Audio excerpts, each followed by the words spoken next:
Masih. Baik, sebelum kita mulai kuliah pada pagi hari ini judulnya Integrated Seminar, tapi nanti sambil menunggu Dr. Iwan, Dr. Iwan setelah saya kemudian beliau akan ramu. Sebelum kita mulai, mari kita berdoa menurut agama dan kepercayaan masing-masing. Semoga apa yang akan kita pelajari pada pagi hari ini bisa bermanfaat. Berdoa dipersilakan.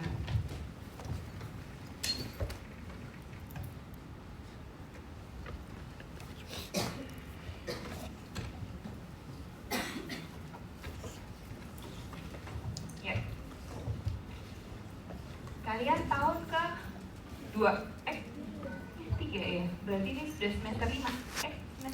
Iya. Ya, baik. Perkenalkan, nama saya Dr. Nanda. Saya dari Divisi Pulmonologi Departemen Ilmu Penyakit Dalam. Nanti kalian akan ketemu saya ketika stase penyakit dalam kalau kalian di Sarjito. Sehari-hari saya di Sarjito. Kemudian saya hari ini diminta untuk memberikan integrated seminar. Jadi pengisinya akan ada saya dan Dr. Iwan dari anestesi mengenai disturbance of gas exchange. Ya, blok 2.6 ya. Oke. Mengenai fisiologi respirasi sudah kuliahnya? Di blok ini kan kalian belajar tentang apa? Bloknya cough and dyspnea, ya kan? 2 kelainan umum yang biasa akan dijumpai di klinik nanti kalau kalian sudah menjadi dokter, dan babnya di dalamnya mostly adalah tentang kardio dan respirasi. Nah, hari ini kita akan belajar mengenai gangguan pada pertukaran gas. Tentu saja pertukaran gas yang ada pada sistem respirasi. Kalian nanti akan mempelajari ini sebenarnya yang akan dipelajari hanya nanti di ABG Interpretation ini. Nanti kalian akan juga mendapatkan di blog yang lain yang ada nefronya. Jadi terutama nanti akan ini fisiologi, patofisiologi, kemudian apa saja macam-macam disorder of gas exchange dan bagaimana cara mengukurnya. Ya. Ada yang tahu fungsi organ respirasi? Kalian bernafas itu untuk apa? Hidup. Untuk apa kalian bernafas? Memasukkan oksigen dan mengeluarkan karbon dioksida. Untuk hidup. Kenapa bisa hidup? Hidup. Kalau kita bernafas? Cuma yang lain nebak aja. Oksigen. Jadi tujuan bernafas adalah Hidup. untuk intinya adalah mengambil oksigen yang ada di ruangan untuk bisa digunakan sampai ke dalam sel. Itu. Jadi tidak hanya berhenti sampai paru-paru, tetapi bagaimana dari paru bisa ke sistem pembuluh darah dan kemudian bisa digunakan ke dalam sel. Itu satu. Fungsi yang kedua adalah membuang karbon dioksida sebagai hasil metabolisme sel. Salah satunya karbon dioksida, dia akan dikeluarkan dari sel kemudian ke sistem pembuluh darah, kemudian dikeluarkan lewat paru lagi. Itu fungsi utamanya. Nah, kita akan mengingat sebelum saya sampai ke kelainan, tentu kalian harus diingatkan mengenai bagaimana sih respirasi secara normal. Kalau kalian sudah tahu atau paham fisiologi normal, nanti patofisiologi juga akan lebih paham. Nah, kalau kalian lihat respiratory tract kita itu seperti ini ya kan. Paru, organ respiratori ini kalau saya mengibaratkan ini seperti pohon, tetapi terbalik. Atas ini apa? Trakea. Trakea, sistem respirasi ini terdiri dari airways atau saluran nafas. Kemudian dia akan berujung, ya saluran nafas besar, yang paling besar adalah trakea. Di atasnya ini upper tuh hidung dan sebagainya, hidung, faring ya, kemudian turun faring, kemudian ke trakea. Kemudian trakea akan bercabang menjadi 2, kanan dan kiri. Kemudian dia akan bercabang lagi menjadi kecil-kecil lagi, dan ujung terminalnya adalah alveoli, kantong-kantong udara. Kantong-kantong udara ini dia di sekelilingnya akan ada kapiler, pembuluh darah dan sangat berdekatan. Sehingga ketika udara masuk tentu akan disalurkan lewat airways ya, saluran nafas, kemudian akan sampai ke kantong udara di alveoli. Kalau kalian tahu sebenarnya berapa sih dari trakea sampai ke alveoli itu ada berapa cabang? Ada berapa turunan cabang? Kalau ini bercabang jadi A1 bronchioles primarius kanan, itu cabang pertama. Kemudian bronchus primarius kanan akan bercabang menjadi 3, upper, mid, lower. Nanti dia akan itu cabang kedua, cabang ketiga lagi menjadi bronki sekundernya lagi, ada cabang-cabangnya lagi, sampai ke alveoli itu ada berapa cabang? Ada yang tahu? Ada yang udah buka kuliahnya? Ada yang tahu ada berapa cabang? Nggak tahu? Ada yang tahu? Ini kayaknya masih ngantuk. Kalian tadi malam sampai jam berapa sih? Ada berapa cabang? Ada? Berapa? Ada? 23 cabang. Banyak ya? Masya Allah, 23 cabang. Ini cabang pertama, trakea, bronkus kanan primarius, atas, tengah, bawah. Kiri cuma dibagi menjadi 2, atas dan bawah.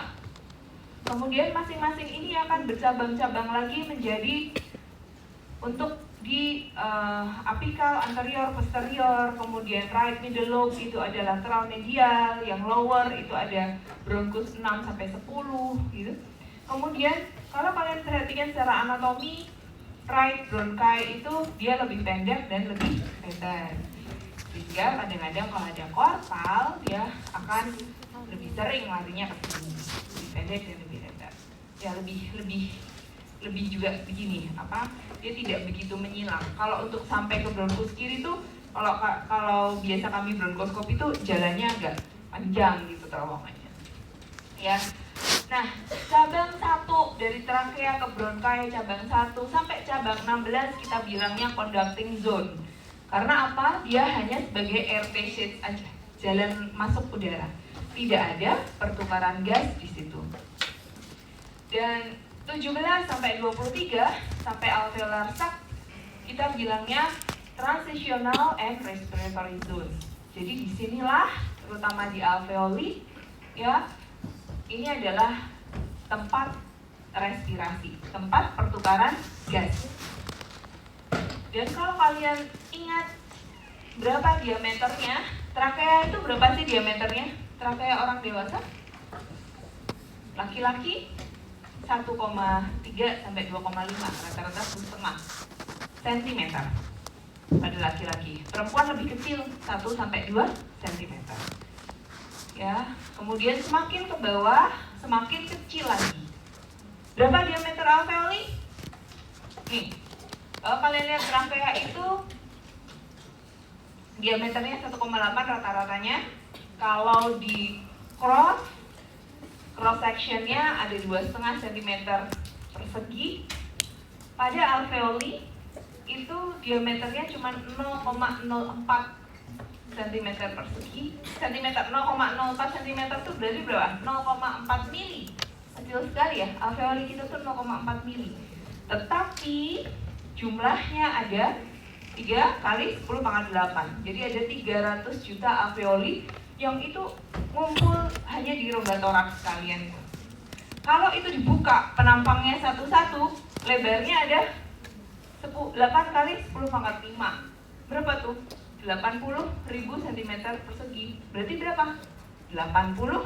Berarti 8 kali 10⁻⁵, 800.000 cm persegi. Berarti sama dengan 8 meter persegi. Ya enggak?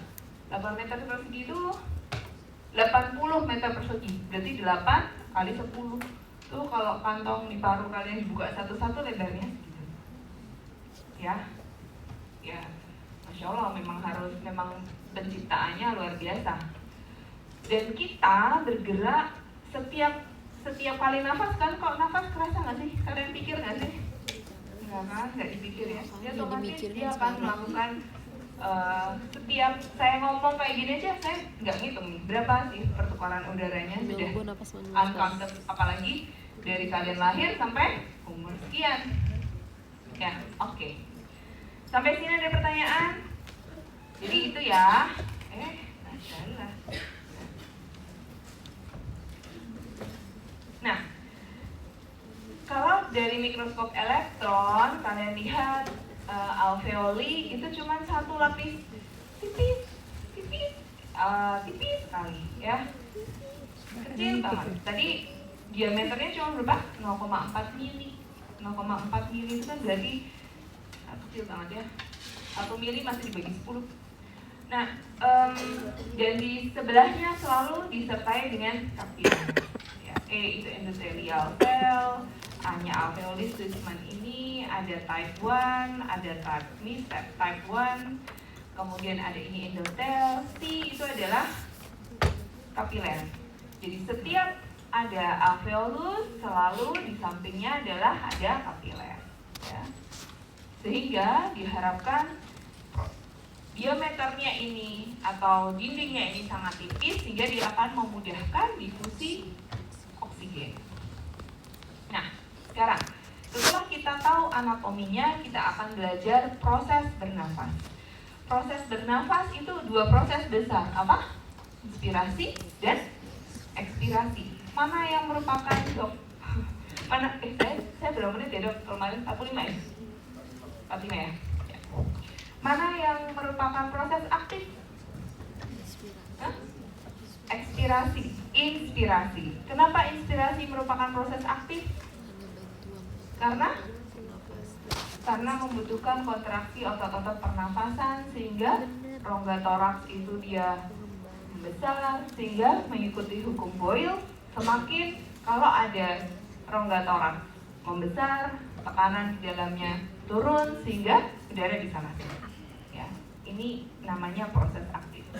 Kemudian kalau ekspirasi itu prosesnya pasif, artinya ketika paru itu mengembang, kemudian dia punya gaya recoil, ya kayak pentil itu deh, mengembang, kemudian dia akan pentil nggak? Atau kalian pernah praktikum dengan balon? Ketika mengembang, dia akan kemudian punya daya untuk kembali ke bentuknya semula, ya daya recoil namanya ya. Nah, karena dia ketika mengembang kemudian dia akan kembali ke bentuknya semula, sehingga proses ekspirasi itu sangat dipengaruhi oleh RW atau passage. Sangat dipengaruhi RW-nya. Ketika RW-nya ada penyempitan, otomatis ekspirasinya akan menjadi cepat atau lambat? Lebih lambat daripada orang yang RW-nya normal. Prinsipnya sebelum masuk situ ya. Nah, ketika proses kita bernafas, ternyata paru-paru kita itu punya volume dan punya kapasitas. Ketika kita bernafas secara biasa, kita bilangnya tidal volume. Ada volume yang kita inspirasi dan ekspirasikan secara normal. Artinya secara kita nafas biasa, sekitar setengah liter nafas biasa. Tetapi kalau adik-adik setelah nafas biasa, kalian masih bisa tarik nafas dalam, ya enggak? Ketika kita tarik nafas dalam, maka inspiratory reserve volume-nya bisa sekitar 3 liter tambahannya. Ya, ini yang disebut inspiratory capacity atau kapasitas inspirasi. Nah, di luar nafas normal, kalian juga masih bisa mengekspirasikan udara dari dalam paru keluar, ya. Masih bisa mengeluarkan sekitar 1,2 liter lagi. Tetapi paru kita itu tidak pernah kolaps. Walaupun nanti alveolinya dia ngembang, kemudian sudah inspirasi, mengembang maksimal, kemudian dia ekspirasi, tetap ada sejumlah volume yang dia akan tertinggal di dalam alveoli, menjaga dia tidak kolaps. Namanya adalah residual volume, sekitar 1,2 liter. Ya. Oke. Total kapasiti kita 6.000 itu termasuk residual volume. Ya. Kalau untuk vital capacity yang inspirasi paksa plus ekspirasi paksa bisa sekitar 4.800. Ini sangat tergantung usia, berat badan, tinggi badan, ya. Oke. Nah, sekarang kita masuk ke gas exchange. Gas exchange itu apa sih? Pertukaran gas. Dalam hal ini O2 dan CO2. Tentu kalau O2 dari paru, dari alveoli ke darah. Kemudian CO2 dari darah ke alveoli. Di mana terjadi? Tadi sudah dijelaskan di capillary membrane.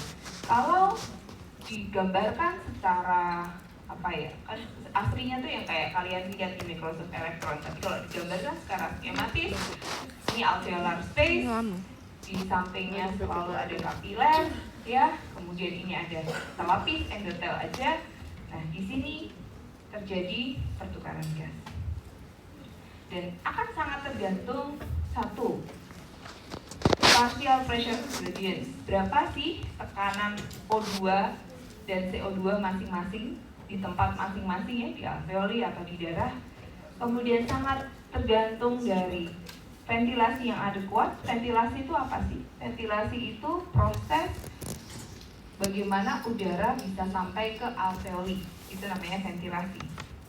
Kemudian tergantung dari perfusi. Kalau perfusi itu proses dari alveoli sampai ke darah, itu perfusi namanya. Ya.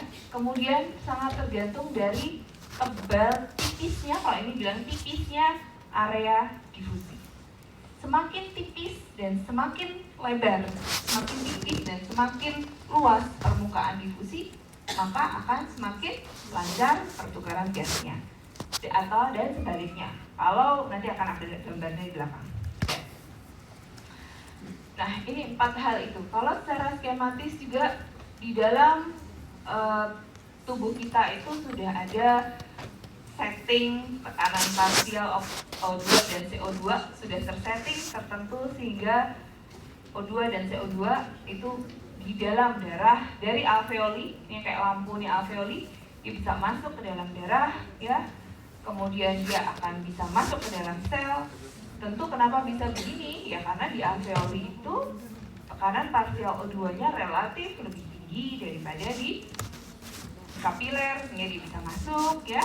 Kemudian di sel tekanan PO2-nya lebih rendah sehingga O2 bisa masuk ke sel, dan sebaliknya PCO2-nya tekanan parsialnya di sini relatif lebih tinggi, sekitar 46, bisa masuk ke dalam darah lagi, ikut ke dalam aliran vena, masuk ke dalam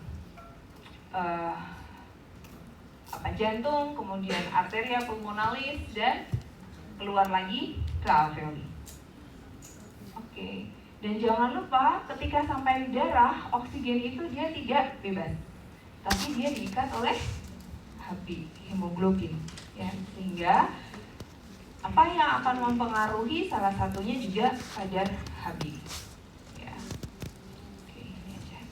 Nah, untuk normal gas exchange itu, untuk pertukaran gas yang normal itu membutuhkan satu, ventilasi yang baik, bagaimana udara bisa masuk ke dalam alveoli dengan optimal. Yang kedua, perfusi yang baik, ya, dari darah ke alveoli, ya, dari alveoli ke darah, sorry. Kemudian difusi, bagaimana dia bisa across membran difusinya. Kemudian hemoglobinnya harus adekuat. Dan yang terakhir, ini tidak kalah penting, muskular dan neurological functionnya itu harus normal. Karena apa? Kalau muskular dan neurologikalnya ini tidak normal, ya bagaimana kita bisa akan inspirasi, ya, dan dipahami ya. Nah, sehingga kalau ada kelainan di salah satu step ini, kita akan mengalami adanya gangguan pada pertukaran gas. Nah, kita akan mulai satu-satu. Nah, kalau ada gangguan dari gas exchange, itu hasil akhirnya apa? Bagaimana kita tahu kalau seseorang itu mengalami gangguan dari pertukaran gas? Tentu kita akan dapati satu, biasanya orang itu mengalami hipoksemia atau tekanan parsial arteri O2-nya turun di dalam darah. Bedanya hipoksemia dan hypoxia itu apa? Sama lagi. Kalau hipoksemia itu di dalam darah, kalau hypoxia itu di tisu atau di jaringan, ya. Biasanya kalau ada gangguan pada gas exchange, C1 hipoksemia atau hypercapnia, ya CO2-nya dia tidak bisa tereliminasi keluar, ya, sehingga akan ada respiratory acidosis, ya, dan kemudian tissue hypoxia.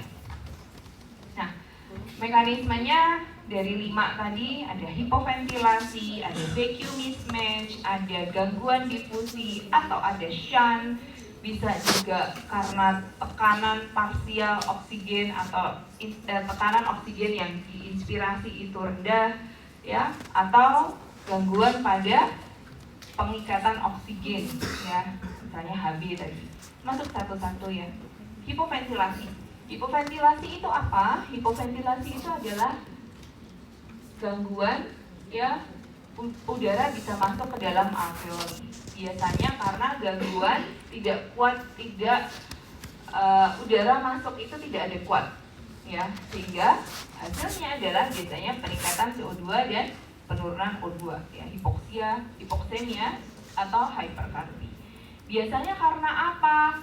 Kalau hipoventilasi, udara tidak bisa masuk ke dalam alveoli, berarti mostly bisa jadi karena gangguan pada proses inspirasi, ya, misalnya ada gangguan neuromuskular, ya, miastenia gravis, misalnya ada kelumpuhan otot-otot pernafasan, ya, atau ada GBS, ya, atau ada abnormalitas pada chest wall, atau ini CNS depresi, ya, untuk merangsang ada gangguan central nervous system yang membuat dia rangsangan untuk inspirasinya itu berkurang, ya, misalnya ada opioid, ya, atau orang yang dianestesi, ya, atau head injury, ya, ada stroke tapi yang biasanya kena bagian brainstem, dia akan bisa hypoventilasi. Atau yang sekarang sedang tambah banyak kasusnya ini adalah obesity hypoventilation syndrome. Ada pasien-pasien yang obesitas, dia ada gangguan hipoventilasi. Jadi hati-hati yang kalian kayak nggak ada yang obes, alhamdulillah. Hati-hati kalau ada yang obes harus segera turunin berat badan sekarang, ya. Nah, biasanya apa? Ada hypercapnia, kemudian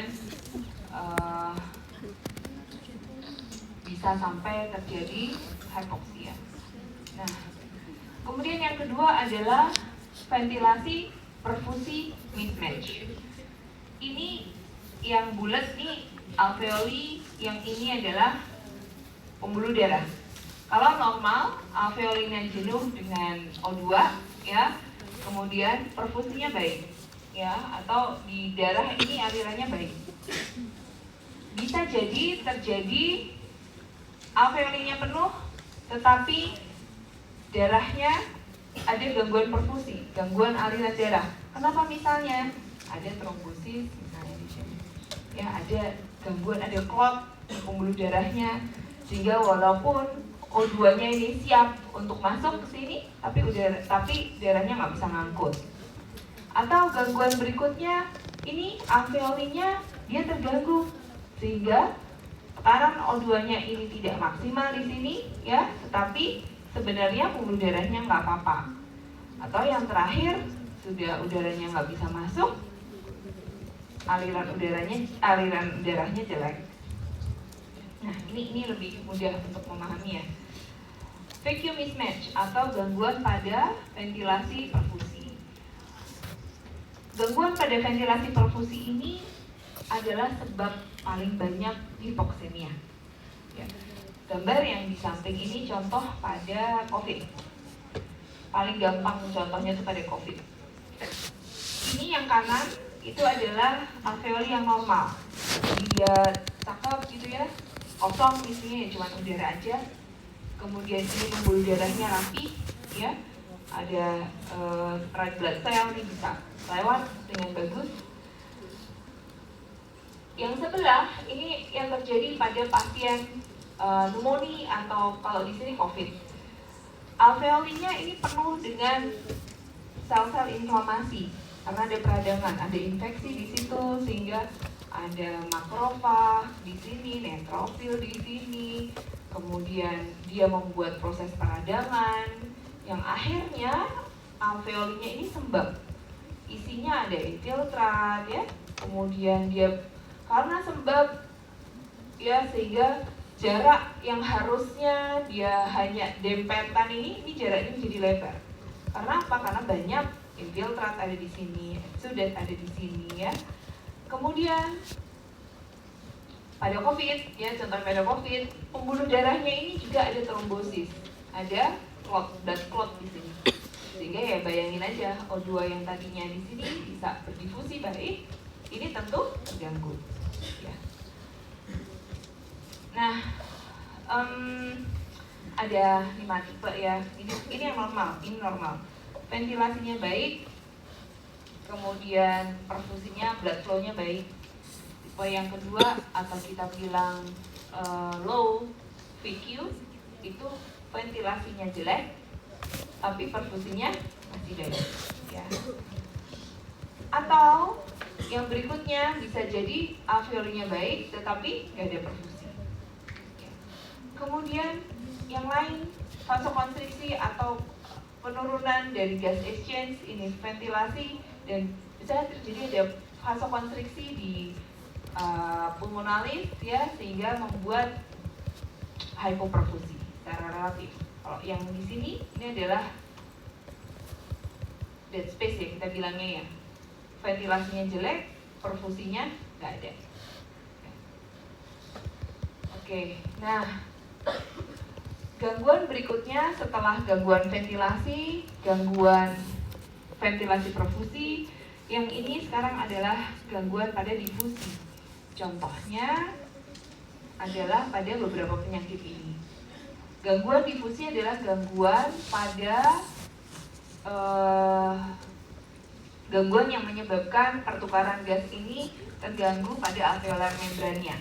Contoh penyakitnya kalau di pulmonologi ada interstitial lung disease. Interstitial lung disease itu apa? Interstitial lung disease itu adalah inflamasi terjadinya di interstitial.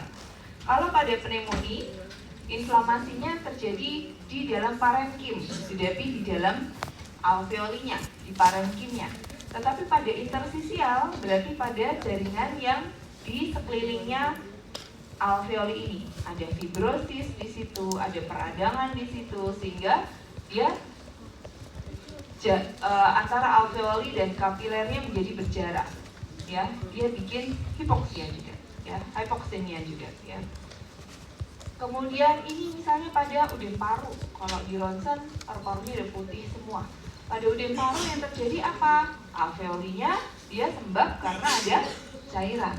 Kenapa kok bisa alveolinya sembab karena ada cairan? Kan sudah belajar blok ini kan ya, CHF sudah? Ya, apa yang terjadi pada CHF? Ada gangguan kontraksi pada left ventricle sehingga terjadi bendungan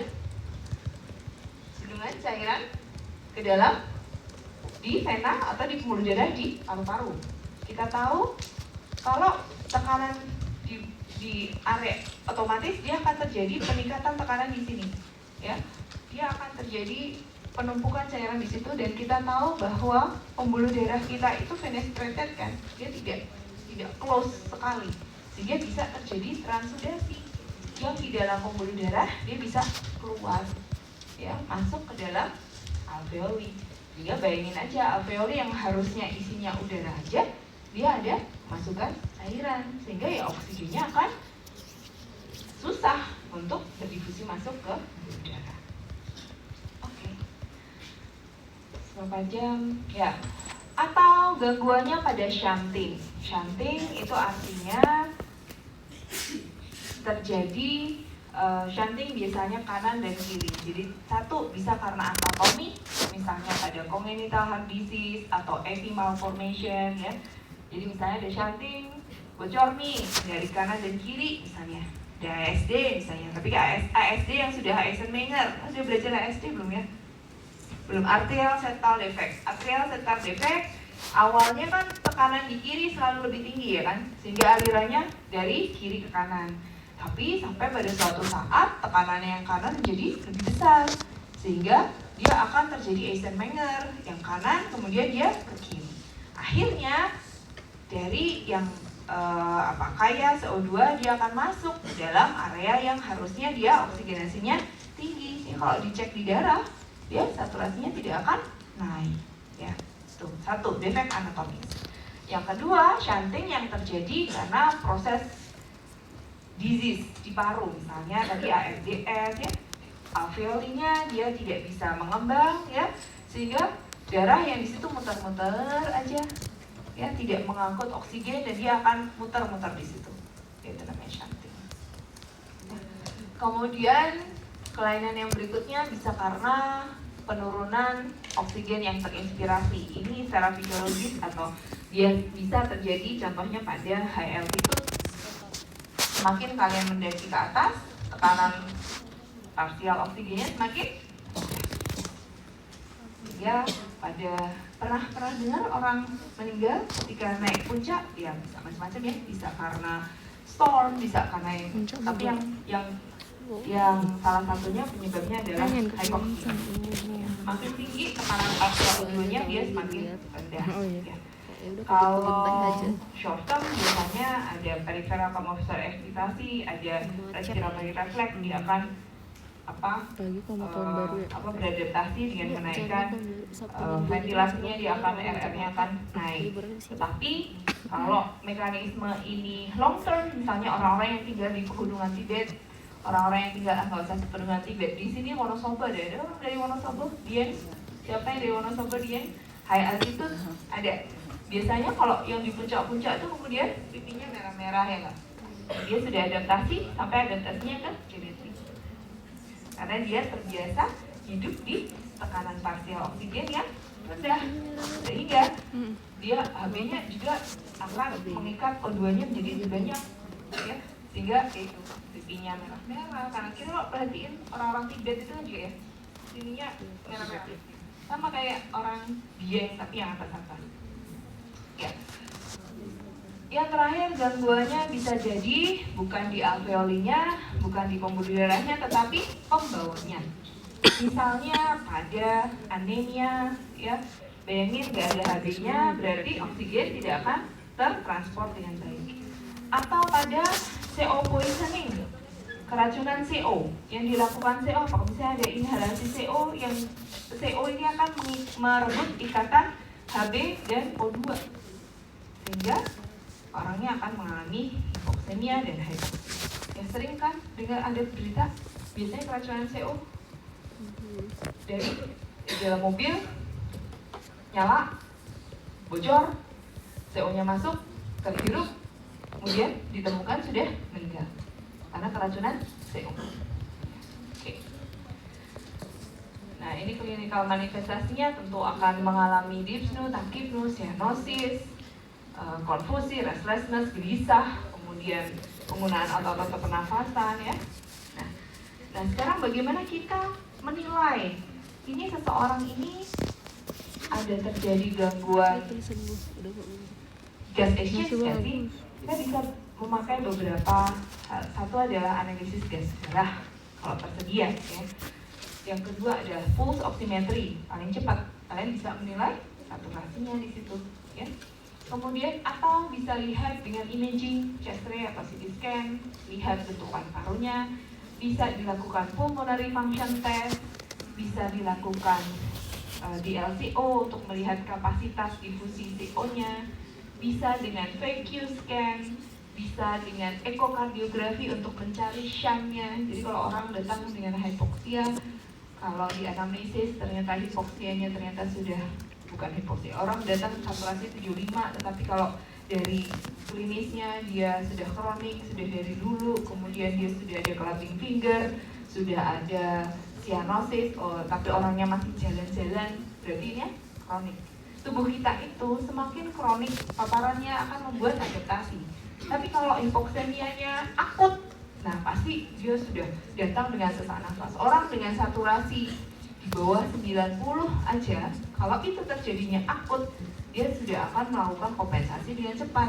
Mungkin mungkin kalau tergantung penyebabnya ya, misalnya dia udah paru misalnya, dia akan datang biasanya posisinya duduk ya, atau misalnya pada PPOK ekspresi akut dia akan duduk, aksesori muscle-nya akan digunakan, jadi dia tripod posisi gitu ya. Beda sama orang yang kronik, misalnya dia punya gangguan kongenital dari dulu, ada congenital heart disease, mungkin di poli saturasinya cuma 80 gitu, tapi dia ngobrol gitu ya.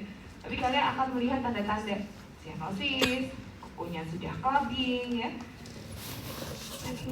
Ya, oke. Kalau ada yang kronik seperti itu, biasanya kita lakukan adalah melihat dulu secara anatomi. Ada shunt nggak? Ada bocor nggak dari kanan yang ke kiri? Ya, misalnya jangan-jangan dia ada tetralogy falo, atau ada ASD tapi sudah Eisenmenger ya, atau ada PDA tapi sudah alirannya juga sudah dari kanan ke kiri ya. Yang terakhir adalah capnografi.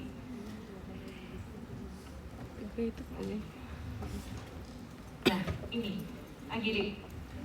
AGD yang akan bisa kita nilai dari AGD nanti juga akan kalian pelajari di blok nefro tuh mana ya? Nefro tuh nanti ya blok 4 tahun atasnya lagi, atas sudah ya? Berarti AGD udah ya? Udah ada yang ngajarin? Belum?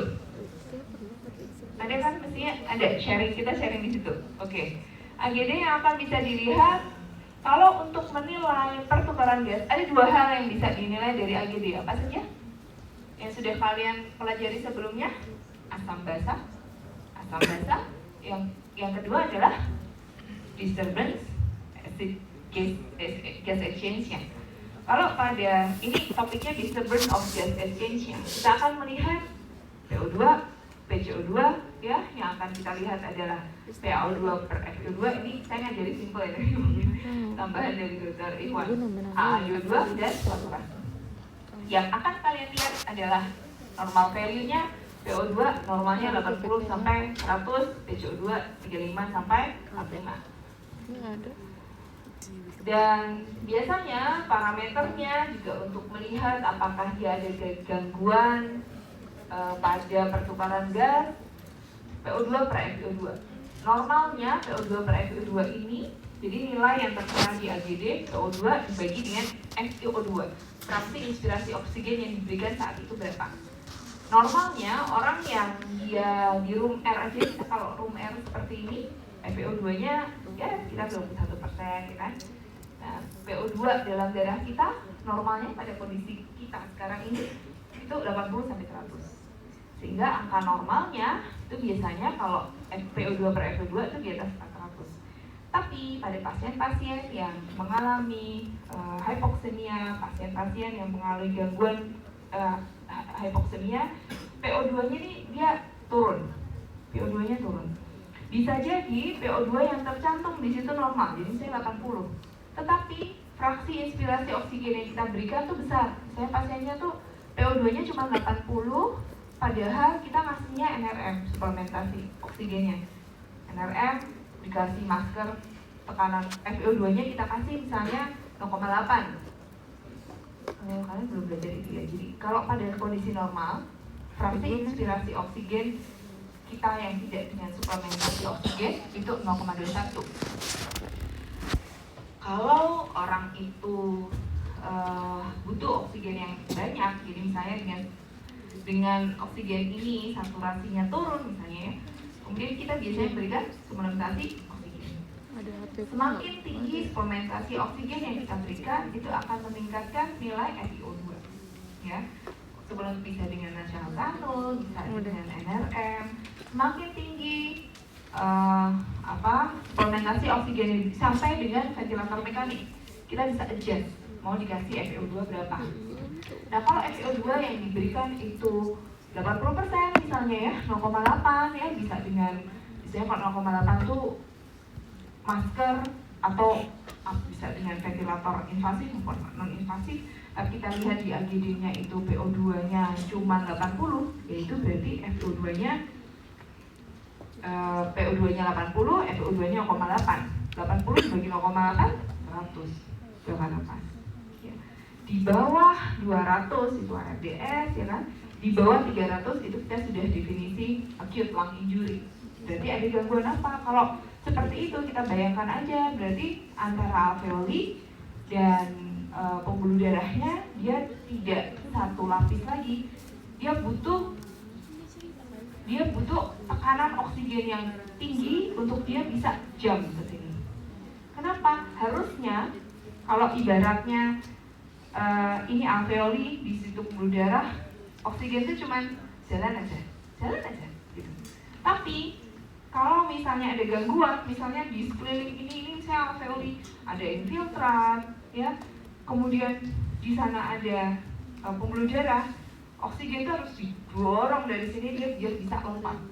Dorongnya pakai apa? Biasanya bisa dengan naikkan fraksi inspirasinya, tekanannya oksigen dinaikkan sehingga dia bisa lompat ke sana. Ya. Normalnya dia nggak usah importnya, nggak usah banyak-banyak. Nah, nggak tahu jawabannya apa. Besarnya import oksigen untuk bisa lompat dari alveoli ke pembuluh darah itu biasanya kita bilangnya AA gradient. Nggak tahu ya, ini gue Ya. perlu AA gradient, alveoli, arterial gradient. Normalnya gradiennya ini sangat kecil. Ya. Ada orang-orang yang mengalami mismatch ventilasi perfusi, misalnya dia ada ARDS, ada pneumonia, dia gradiennya akan menjadi semakin besar. Normalnya tuh di bawah berapa ya? Di bawah 10, di bawah 40 gitu orang yang normal. Jadi gradiennya tuh kecil. Tapi ada orang-orang dengan budem paru, orang-orang ARDS, itu gradiennya bisa sampai 500, 300, artinya effort oksigen untuk sampai sana itu menjadi besar. Nah, bagaimana kita pengukuran yang kedua selain AGD? Bisa juga kita nilai dari ventilatory function. Bisa dengan spirometri, kita ukur berapa sih kapasitas udara yang masuk dan keluar. Ya, ini spirometri nanti akan bisa mengukur orang itu berapa sih volume tidarnya, berapa sih inspirasi kapasitinya. Tetapi tentu saja ini tidak bisa dilakukan ketika pasiennya sedang sesak nafas, ya. Oke, dibentukkan spirogramnya, ya, atau bisa dengan DLCO.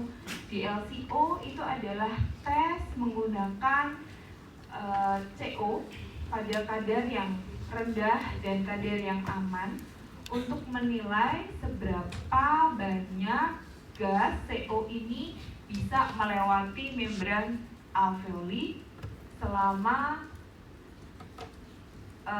menahan nafas 10 detik. Jadi nanti pasiennya ada alat khusus yang sudah dirancang disambungkan dengan gasnya CO. Sudah diukur tertentu, pasiennya diminta untuk menghirup CO dalam jumlah kecil, kemudian pasiennya diminta untuk menahan nafas. Untuk menahan nafas selama 10 detik, kemudian kita akan mengukur berapa sih kapasitas difusinya. Kalau CO yang terdifusi itu jadi nanti di alat itu akan keluar, oh CO-nya kapasitas difusinya normal atau tinggi atau turun. Kemudian, nah ini di LCO, ini alveoli, ya, CO-nya masuk, dia akan kemudian mengukur berapa sih yang bisa kapasitas, karena yang bisa diukur tuh CO gitu ya. Jadi kita bisa mengukur berapa sih kapasitas difusinya. Nah, DLCO atau kapasitas difusinya turun misalnya pada penurunan surface area, misalnya pada emphysema atau pada membran thickness, jadi yang tadi interstitial lung disease, ya, atau pada pulmonary hypertension atau anemia. DLCO-nya akan meningkat pada exercise, pada asma, pada polisitenia. DLCO, kemudian, nah, secara umum kelainan atau pertukaran gas ini bisa dibagi dua, tipe 1 dan tipe 2. Tipe 1 itu PO2 yang turun, ya, PCO2-nya bisa normal atau bisa rendah. Kenapa? Karena pada PO2 yang turun, respiratory drive-nya akan meminta dia untuk nafasnya menjadi cepat. Ketika nafasnya menjadi cepat, maka CO2-nya akan banyak yang terbuang, sehingga ada penurunan tekanan parsial oksigen, kalian akan bisa dapati PCO2-nya normal atau rendah. Ya, pada apa? Nah, biasanya pada pneumonia, pulmonary emboli, tadi gambar yang tadi ya, alveoli yang tadinya cakep menjadi misalnya ada pneumonia, dia penuh infiltrat, ada interstitial lung disease di sini ya, dia menjadi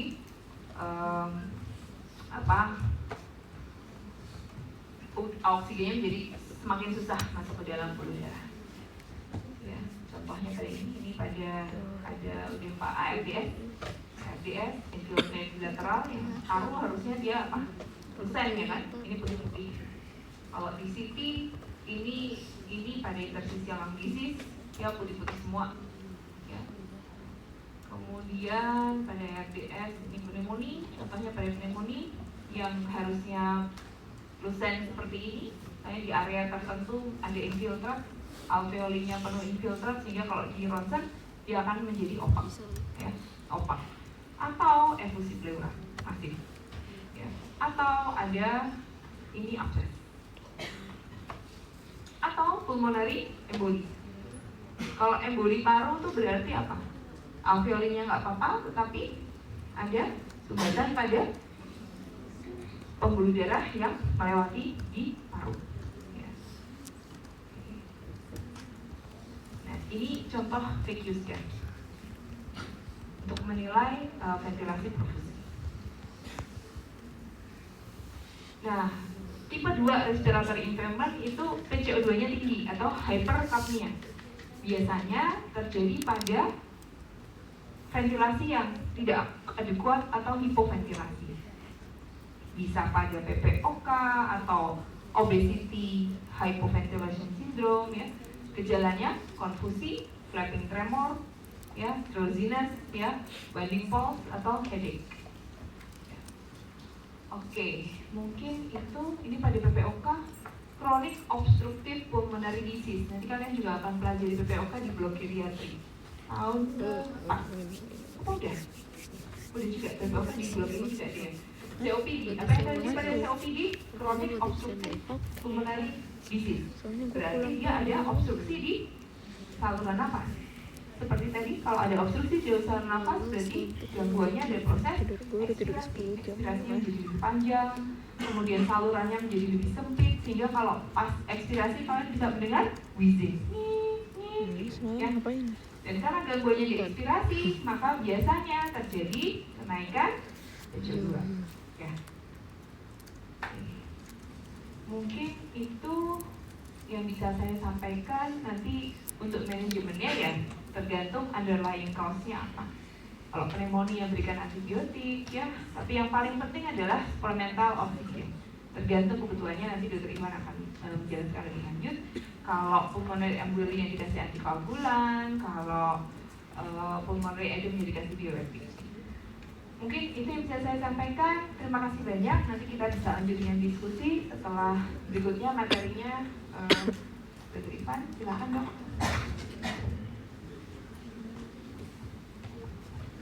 Slide.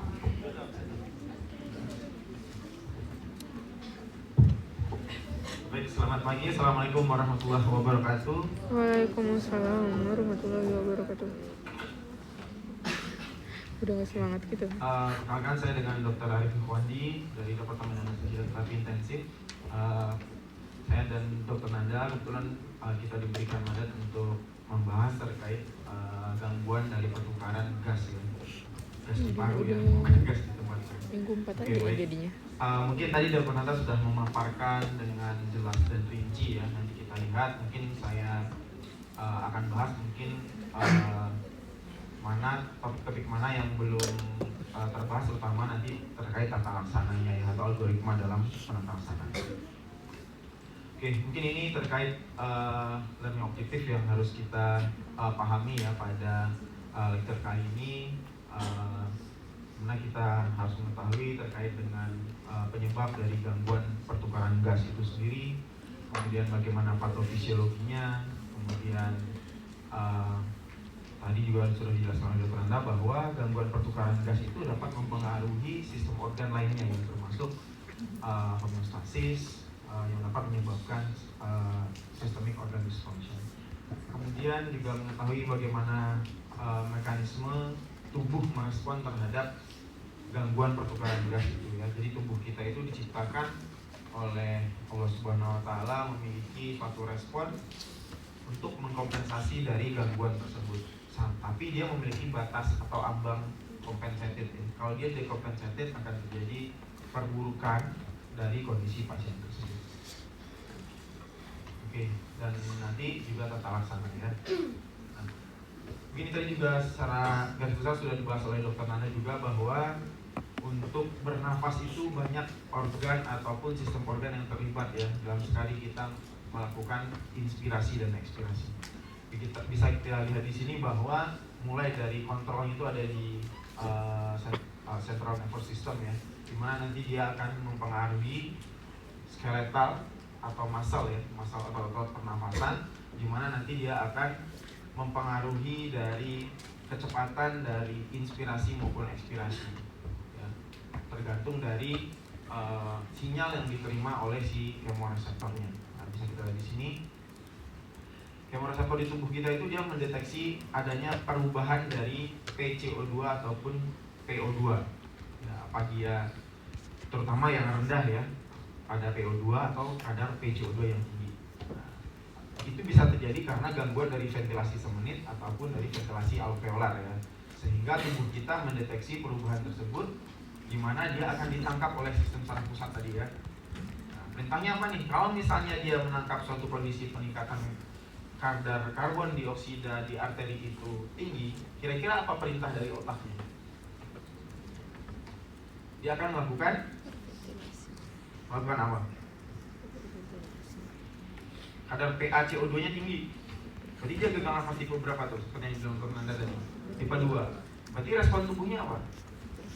Dia akan meningkatkan ventilasi semenitnya. Dia akan tachypno, dia akan meningkatkan tidal volume yang dari nafas dalam ya.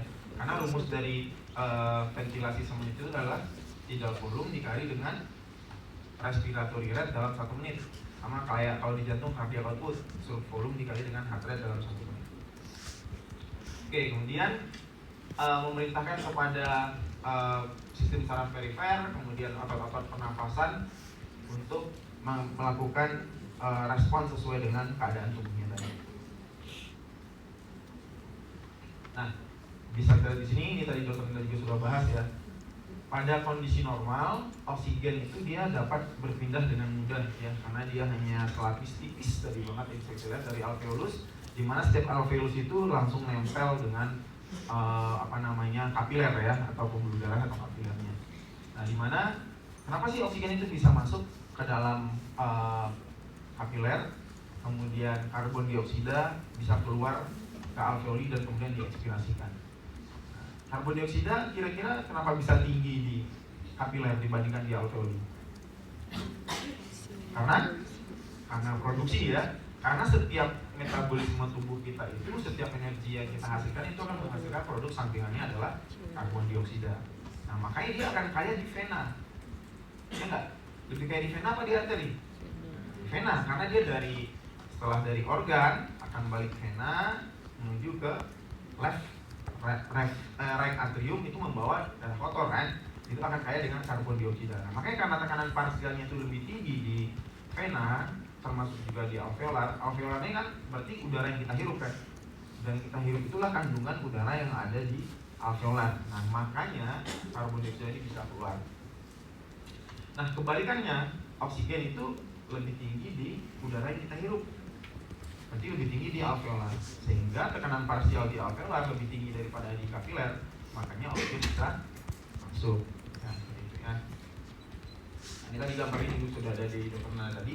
Di sini saya mau menjelaskan sedikit bahwa sebenarnya oksigen yang kita hirup itu kan 21% ya. Yang paling banyak kandungan yang kita hirup ini apa sih sebenarnya? Nitrogen. Nah, oksigen itu ada sekitar antara 20 sampai 21%. Bisa kita lihat di sini ya. Yang kita hirup dari alveolar kemudian dia berdifusi ke kapiler ya, ini O2 ya. Itu lebih kurang pada kondisi normal 1000 ml per menit oksigen. Nah, bisa kita lihat di sini, kemudian dia ditumpahkan ke seluruh tubuh, kemudian dia dipakai oleh sel dan jaringan. kita lihat di sini oksigen yang dimanfaatkan itu hanya sekitar 25% dari yang kita hirup. Ya, makanya tekanan parsial oksigennya di vena sentral itu berkurang sekitar 25%. Nah, itu jadi juga bisa kita gunakan sebagai patokan bahwa kalau misalnya sel kita dalam keadaan lapar, dalam tanda kutip haus akan oksigen, misalnya dia hipermetabolik atau pada pasien sepsis, pasti nanti jumlah oksigen yang di sini kira-kira makin besar atau makin kecil? Makin kecil. Nah, nanti bisa menjadi parameter kalau pasien kita pasang CVC, central venous catheter, kita cek labnya, kita periksakan analisa gas darahnya. Kalau kandungan saturasi vena sentralnya di bawah 75, itu menandakan bahwa selnya itu lapar. Bisa dua kemungkinan. Yang pertama, selnya itu kebutuhannya tinggi, atau yang kedua, suplai yang kita berikan rendah. Itu pada kondisi abnormal ya. Tentunya pada kondisi abnormal. Pada kondisi normal dia hanya terpakai sekitar 25%, sehingga saturasi vena sentralnya nanti akan sekitar 75%. Kalau saturasi di arteri berapa? 98 sampai 100 ya. Kalau kita ceknya jari kita masing-masing itu belum tentu bisa 100 kita dengan room air ya, karena 98 itu tergantung juga dengan frasi oksigen di lingkungan yang kita hirup. Oke.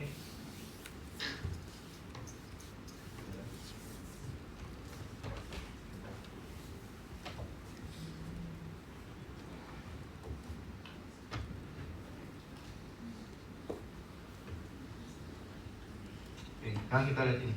Nah, prinsip itu sebenarnya di sini. Ya, sebenarnya gangguan pertukaran gas ini kenapa sih penting kita bahas? Karena ini menyangkut dari hidup dari sel dan jaringan kita di sini ya. Kalau yang ini dulu akan terjadi ketidakseimbangan atau kebutuhan oksigen itu tidak terpenuhi karena dua hal. Yang pertama, oksigen delivery-nya kita tingkatkan, atau oksigen demand-nya kita turunkan. Itu target kita. Kapan terjadi ketidakseimbangan? Apabila ini oksigen demand-nya itu lebih berat atau lebih banyak dibandingkan dengan delivery. Itu akan suatu hal yang buruk. Nah, usaha kita adalah untuk ini. Gimana kita untuk meningkatkan oksigen delivery dan menurunkan demand-nya atau kebutuhannya. Nah, dasarnya ada di sini, delivery oksigen ya. Delivery oksigen ini ada dua komponen. Yang pertama adalah arterial oksigen content, yang kedua adalah cardiac output.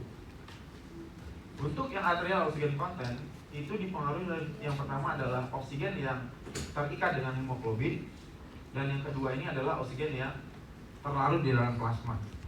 Nah, pada beberapa literatur ini kadang sering diabaikan karena nilainya cukup rendah. Tadi nilai PaO2 kita normal dengan room air tadi berapa? Berapa tadi? 80 sampai 100 ya. Anggaplah misalnya 100. Kalau misalnya 100 dikali 0,0031 artinya nggak nyampe 1 ya nilainya ya. Makanya kadang sering diabaikan. Ini yang sangat berpengaruh. Bisa kita lihat di sini bahwa di sini adalah yang berpengaruh adalah kadar hemoglobin, karena setiap molekul hemoglobin itu akan meningkat 4 oksigen ya, O2, dan juga dipengaruhi oleh kemampuan si hemoglobin ini mengikat Hb. Kadang ada kondisi-kondisi tertentu yang menyebabkan si hemoglobin itu kurang mampu mengikat Hb. Contohnya tadi pada keracunan cyanida, keracunan karbon monoksida, itu dia akan kalah kemampuannya untuk berikatan dengan si oksigen. Nah, ini untuk yang arterial oksigen content. Kemudian tentunya arterial oksigen content ini istilahnya adalah penumpangnya, isinya. Nah, si kendaraannya apa? Kendaraannya adalah cardiac output ini. Dia yang akan membawa si oksigen ini ke level jaringan dan sel. Nah, apa yang mempengaruhi cardiac output?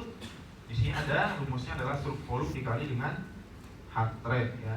Dimana stroke volume itu sendiri preload, afterload, dan contractility. Jadi bisa kita lihat di sini tidak hanya problem di paru yang dapat menyebabkan gangguan pertukaran gas atau pengantaran oksigen, tapi juga gangguan di kardiak juga bisa. Nah, makanya tadi juga ada dokter Nanda bilang bisa jadi sesak nafas itu bisa karena pulmoner, bisa ekstra pulmoner. Misalnya contohnya, kalau misalnya pasiennya shock hemorrhagic, kira-kira yang terganggu dari DO2-nya yang mana? Kalau shock hemorrhagic, yang terganggu yang mana? Yang mana? Kadar apapun yang terganggu. Berarti yang mana? Yang preload, afterload, atau contractility? Preload. Oke. Berarti kadar apapun yang terganggu ya. Justru kalau shock hemorrhagic dua-duanya terganggu. HB-nya juga hilang ya. Nah, jangan dilupakan ini. Nah, beda kalau misalnya dia shock hipovolemik karena misalnya diare atau dehidrasi, nah, yang terganggunya cuma ini. Jadi kita nggak perlu transfusi, kita cukup isi dengan kristaloid ya. Tapi kalau dia perdarahan shock hemorrhagic, jangan lupa kita harus mengisi peptide cell ya untuk memperbaiki oksigen carrying capacity atau DO2. Nah, ini yang penting kita pelajari tadi. Kalau misalnya gangguan pertukaran gas itu jadi kronis, itu pasiennya datang biasa aja. Kadang ya, misalnya pada pasien dengan intracardiac shunt, misalnya yang pada pasien-pasien yang congenital heart disease, misalnya tetralogiovalo, dia datang kan, kita lihat bibirnya biru, jarinya udah clubbing finger, kita harus saturasinya cuma 78 atau 80 atau 85, tapi dia napasnya biasa aja, nggak takipenuh. Nah, itu karena dia sudah terjadi kronis. Mana yang perlu kita waspadai? Yang perlu kita waspadai adalah yang terjadi akut tadi, seperti yang dibilang teman tadi. Kalau dia terjadi yang perubahannya akut, pasti pasiennya datang udah mungkin udah di bawah 90 itu dia udah lebih nyaman duduk, dia ngomong, dia jawabnya satu-satu. Itu karena dia memang butuh untuk banyak suplai oksigen. Nah, di sini ya terjadinya gangguan dari pertukaran gas, di mana ditandai dengan ketidakmampuan paru-paru dalam mencukupi kebutuhan metabolik ya untuk mengambil oksigen dan membuang karbon dioksida ya. Jadi kalau gangguan dari pertukaran gas itu terjadi secara akut, dapat menyebabkan terjadinya gagal nafas akut ya. Kemudian ini untuk diagnostiknya tadi ya sudah disampaikan Dr. Nanda juga, yang dilihat adalah PaO2. Kalau misalnya dia rendah, dia merupakan gagal nafas tipe 1 atau yang tipe hipoksemia. Kalau yang gagal nafas tipe 2 adalah tipe hiperkapnia atau hiperkardia ya, peningkatan dari kadar karbon dioksida. Dan pH juga perlu kita lihat di sana, karena nanti kita melihat bagaimana kompensasi tubuhnya terhadap perubahan dari work of breathing-nya tersebut. Kemudian gagal nafas akut ini juga merupakan salah satu penyebab utama paling banyak ya, yang paling banyak menyebabkan pasien itu harus masuk ke ICU dan menggunakan ventilasi invasif dengan ventilator ya, intubasi ya. Kemudian angka mortality-nya juga cukup tinggi ya, apalagi apabila dia sudah geriatri, punya komorbid lain ya, misalnya dia gagal nafas, misalnya dia dengan pneumonia, dia juga ada hipertensi, ada diabetes, misalnya ada chronic kidney disease ya, makin tinggi lah angka si mortalitasnya ya.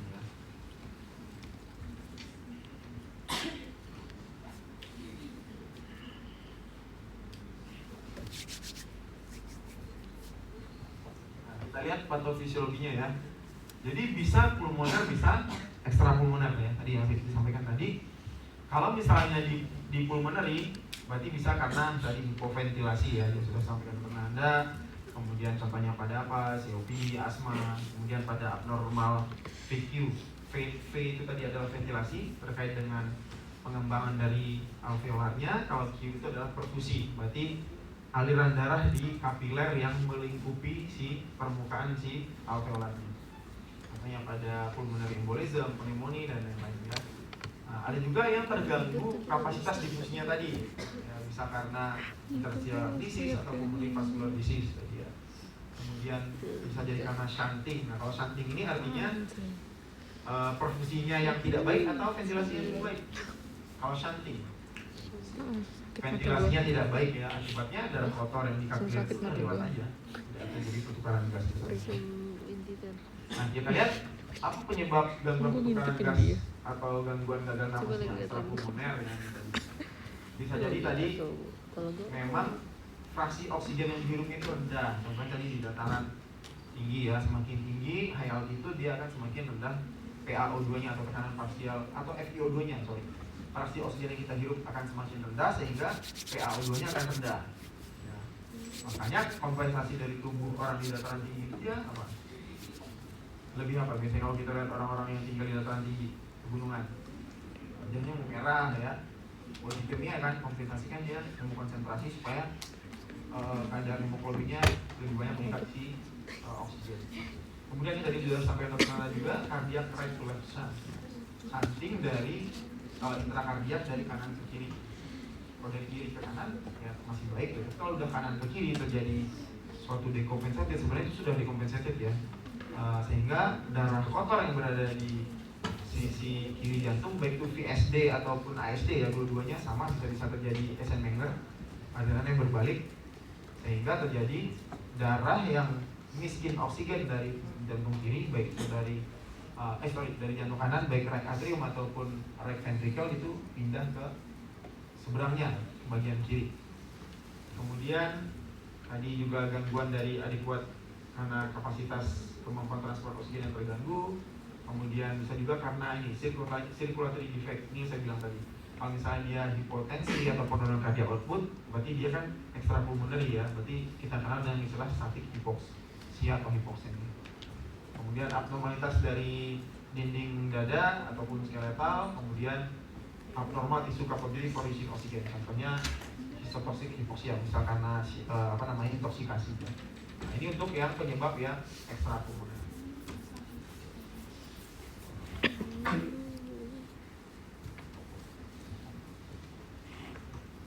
Nah, kita lihat di sini, yang pertama shunting. Nah, kalau shunting berarti tadi kebalikan dari dead space ya, dimana shunting itu adalah terjadinya perfusinya adekuat tapi ventilasinya tidak baik. Kita lihat di sini, ini ada secretion atau mucus plak, sehingga si alveolarnya itu, ini yang normal yang ini ya, ini yang normal yang ini, sehingga dia tidak bisa mengembangkan parunya, maka ventilasinya tetap perfusinya baik di pembuluh darah yang tidak ada normal, sehingga darah kotor yang istilahnya yang kayak CO2 ini kan kita atau yang miskin oksigen itu kan biru ya, vena ya, dia tetap biru aja yang keluar dari sana. Kalau yang normal kan dia bertukar, yang awalnya biru menjadi merah atau kaya akan oksigen. Kemudian kita lihat yang berikutnya, Fackie mismatch tadi ya. Fackie mismatch itu bisa karena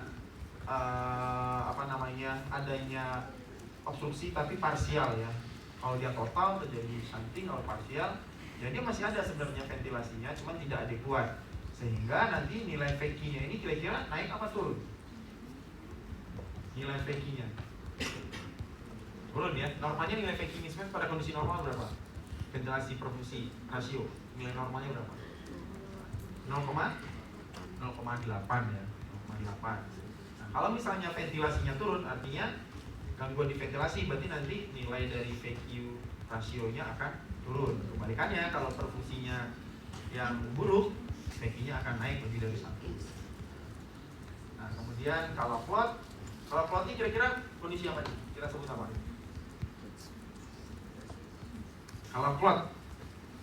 Kalau clotnya parsial, ada clotnya yang total ya. Kalau dia parsial sama dengan ini tadi. Kalau dia parsial berarti dia Fackie mismatch dengan nilai V per Q atau Fackie rasionya adalah lebih besar kan. Nah, kalau dia total, misalnya yang pulmonary embolism misalnya. Nah, ini total, fungsinya di perfusinya terganggu total. Nah, ini kita sebut dengan dead space.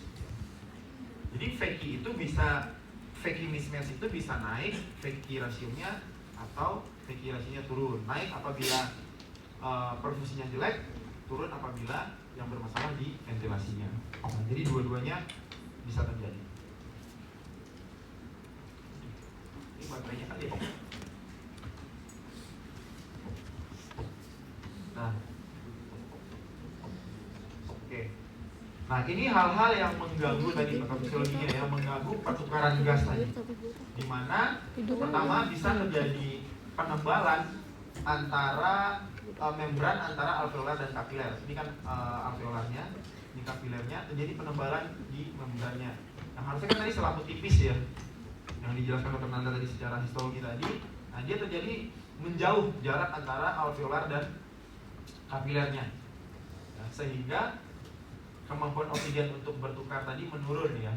Atau kalau misalnya dia udah hebat sekali, misalnya dia menebalnya sangat bermakna sehingga dia tidak dapat berdifusi atau jadi gangguan difusi, sehingga darah yang keluar dari pulmonary vein itu tetap miskin akan oksigen ya. Kalau di di pembuluh darah pulmoner itu kebalikan dari pembuluh darah sistemik. Kalau sistemik kan arteri yang bersih ya. Kalau di pulmoner kebalik, itu malah venanya yang harusnya bersih, ya nggak? Karena kan pulmonari vena itu definisi arteri itu adalah pembuluh darah yang keluar dari jantung ya. Makanya kalau dari darah yang diterima oleh si arteri pulmoner itu kan dari right ventricle, makanya darahnya kotor. Kalau misalnya darah yang diterima oleh pulmonary vein atau vena pulmonaris adalah yang menghubungkan dari paru ke left atrium kemudian ke left ventricle. Makanya kebalikan ya dari pembuluh darah sistemik. Kalau pembuluh darah sistemik vena dimanapun pasti darahnya miskin akan oksigen.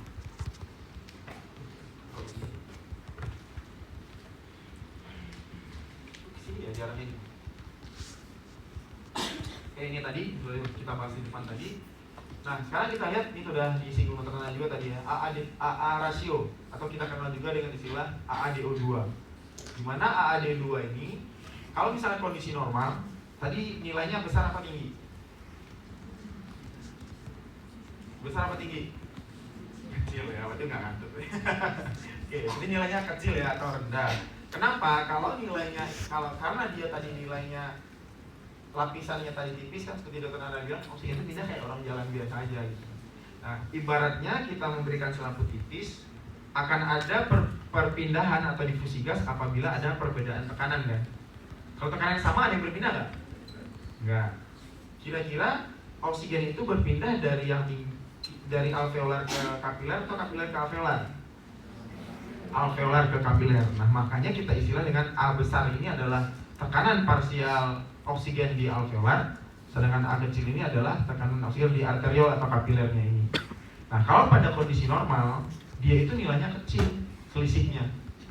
Nah, kalau misalnya terjadi gangguan pertukaran di sini, misalnya di sini terjadi penebalan tadi ya, sehingga di sini kadarnya tinggi, di sini kadarnya rendah, makanya selisihnya menjauh. Misalnya ini normalnya pada kondisi normal, di sini PaO2-nya misalnya yang dihirup 100, di sini misalnya 80 misal ya. Jadi kan selisihnya kan 20. Nah, kalau misalnya di sini menebal, artinya kan yang 100 ini tidak banyak yang berpindah ke sini. Makanya jaraknya akan semakin menjauh. Jadi kalau nilai AADO2 ini meningkat, itu sebenarnya lampu kuning buat kita. Hati-hati ya bahwa ini ada gangguan di difusi dari oksigen di alveolar dan kapilernya ya.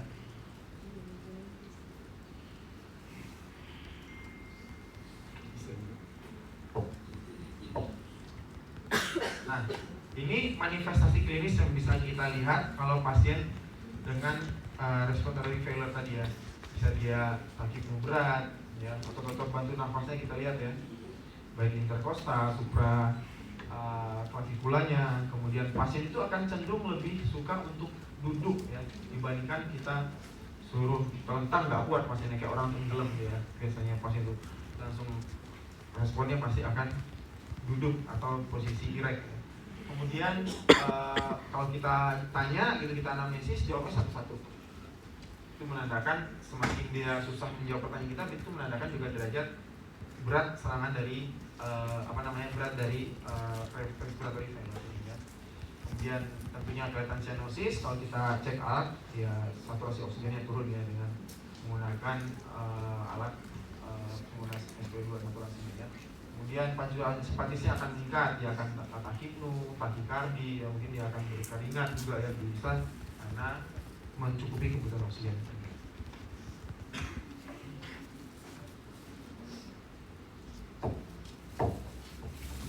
Nah, ini tata algoritma yang bisa kita gunakan pada pasien-pasien dengan ARS tadi. Yang pertama, tentunya pasiennya datang ke IGD ya. Misalnya kalian lagi kerja di rumah sakit tertentu, misalnya kalian di poliklinik. Kalau datang pasien kayak gini, yang diterima di poliklinik, langsung suruh ke IGD aja. Karena dari segi alat-alat dan obat-obatan yang ada di poliklinik itu tidak bisa untuk menata laksana pasien kayak gini. Biasanya di poli malah nggak ada obat kan. Orang di poli kan ambil obatnya ke apotek atau farmasi. Makanya ini settingnya untuk kegawat daruratan ya. Tentunya dalam kegawat daruratan kita membutuhkan kerjasama tim ya. Kemudian jangan lupa penggunaan alat pelindungan diri, masker ya, masker kan kita nggak tahu nih, jangan dia TB atau apa kan, pastinya jangan lupa untuk kita sebagai tenaga kesehatan memakai APD ya. Pastikan obat-obatan dan alat-alat, kemudian analisis singkat kondisi yang mengancam jiwa, pasang monitor dan akses vena ya. Karena pasien yang gagal nafas itu kalau misalnya telah terlaksana lama-lama dia akan salah satu 5 hal mati yang menyebabkan kardiak arrest kan ada hipoksemia kan, hipoksemia, hiperapnia, bisa terjadi kardiak arrest pasiennya kalau misalnya dia telat dilakukan tata laksana atau manajemen, sehingga perlu kita pasang monitor dan IV line. Nah, pastikan posisi dalam head up atau duduk setengah duduk 30 derajat 60 derajat, kita membuat pasiennya lebih nyaman ya. Sebenarnya kenapa sih pasien itu dengan gagal nafas itu lebih nyaman posisi duduk, kenapa tuh? Ada. Kenapa kira-kira dia itu lebih nyaman posisi duduk orang sesak nafas? Kenapa? Kenapa? Oke, pertama bisa kaitannya dengan ventilasi. Kalau orang ventilasi, telentang isi abdomennya kan bisa mendorong si diafragma. Itu yang pertama. Berarti makanya kita kalau kenyang itu kita tidur kan agak nggak nyaman karena si gaster kita penuh, kita terlentang sehingga kan mendorong diafragma ke atas. Itu yang pertama. Yang kedua itu terkait dengan difusi juga sebenarnya. Kalau pada paru itu ya, kalau posisi telentang itu gangguan udara itu lebih dominan di mana? Di atas kan, cairan dominan di bawah. Nah, kalau misalnya pasiennya itu dalam kondisi sesak nafas, si udara jadi kalau kita bicara tentang zona paru itu ada 3 ya, bagian atas, bagian tengah, bagian bawah. Nah, bagian yang paling bagus itu adalah bagian yang tengah. Kalau dia posisi erect, ada zona namanya, saya nggak bawa gambarnya. Nah, makanya saat dia, kalau misalnya dia posisi, berarti zona yang paling atas berarti kan ventilasi lebih banyak dari perfusi. Berarti bagian atas itu banyak terjadi dead space. Kebalikannya bagian zona 3, bagian bawah banyak terjadi shunting. Nah, kalau misalnya kita supinkan, zona itu hilang. Sehingga bagian yang ventilasi dan perfusinya akan lebih jelek. Dan kalau misalnya pasiennya itu posisi supine, selain dipengaruhi oleh pertukaran gas tadi juga terpengaruh oleh dorongan dari diafragma saat dia posisi supine. Oke, ini algoritmanya nanti kita lihat ya satu persatu. Nah, ini kalau datangnya tentunya dia dengan tanda-tanda gagal nafas ya. Yang pertama pada prinsip kegawatan ya, kita lihat dulu tadi ini pertama ya, panggil bantuan ya, kita bekerja sebagai tim, siapkan alat dan obat-obatan. Kemudian primary management ini untuk semua kegawat daruratan kita nilai di awal secara singkat kegawatan pasien ini apa. Tentunya kalau pada pasien ini adalah breathingnya ya yang bermasalah ya, respirasinya, sehingga kalau misalnya pasien itu bisa jawab, kita tanya ya berarti RW-nya aman. Kalau pasien bisa kita tanya nih dia ngomong ya berarti RW-nya aman. Ya berarti untuk penilaian oksiden nafasnya berarti bisa kita skip kalau kita masih bisa jawab ya. Tapi kalau misalnya dia nggak sadar, nah itu perlu kita evaluasi tuh. Apakah dia ada snoring kan sumbatan jalan nafas atas ya, di atas glotis, terutama orang-orang yang tidak sadarkan diri atau kurang kesadaran ya, maka kita perlu buka jalan nafasnya dengan triple airway maneuver, atau bahkan mungkin kita memerlukan simple alat ya, alat simple seperti oropharyngeal airway ataupun nasopharyngeal airway. Kemudian lakukan suction jika diperlukan ya, di intraoralnya apakah ada cairan, ada benda asing kita ambil kalau misalnya tidak sadar. Kemudian tentunya berikan suplementasi oksigen dan periksa untuk sirkulasinya. Nah, namun ketiga-tiganya ini atau airway breathing sirkulasi ini bukan berarti kita harus di airway dulu, airway aman baru ke breathing aman baru ke sirkulasi, tidak. Itulah pentingnya kita tadi kerja sama tim, kita melakukannya secara simultan ya, yang di airway breathing sirkulasi kita lakukan secara simultan. Kemudian, nah ini tanda-tanda oksigen jalan nafas tadi ya. Kalau misalnya stridor ya tadi lesinya glotis ke atas ya, ini di airway, upper airway ya. Kemudian kita lihat apakah pasiennya bernafas tidak adekuat, maksudnya setelah kita berikan suplementasi oksigen gimana? Apa yang pengen kita lihat? Misalnya pasiennya takipnu nih datang, kemudian kita berikan oksigen dengan misalnya dengan nasal kanul dulu. Apa yang ingin adik-adik evaluasi setelah kita berikan oksigen? Saturasinya, yang diharapkan saturasinya naik. Apalagi PaO2 itu butuh waktu karena harus ambil darah kan, kirim ke laboratorium. Apalagi kira-kira apa? Laju nafas, yang diharapkan laju nafasnya menurun ya. Jadi respiratornya kita harapkan menurun. Yang awal mungkin dia pacuan simpatisnya juga turun kan tadi. Salah satu efeknya kan dia takikardi, kemudian gelisah ya. Kita harapkan dia mulai tenang, respiratory rate-nya turun, kemudian saturasinya naik. Misalnya udah dikasih nasal kanul, masih tetap juga. Makanya masuk ke pertanyaan berikutnya ini. Apakah pasien bernafas tidak adekuat? Kalau dengan nasal kanul dia masih takipno, saturasinya masih 91-92. Apa yang kita lakukan?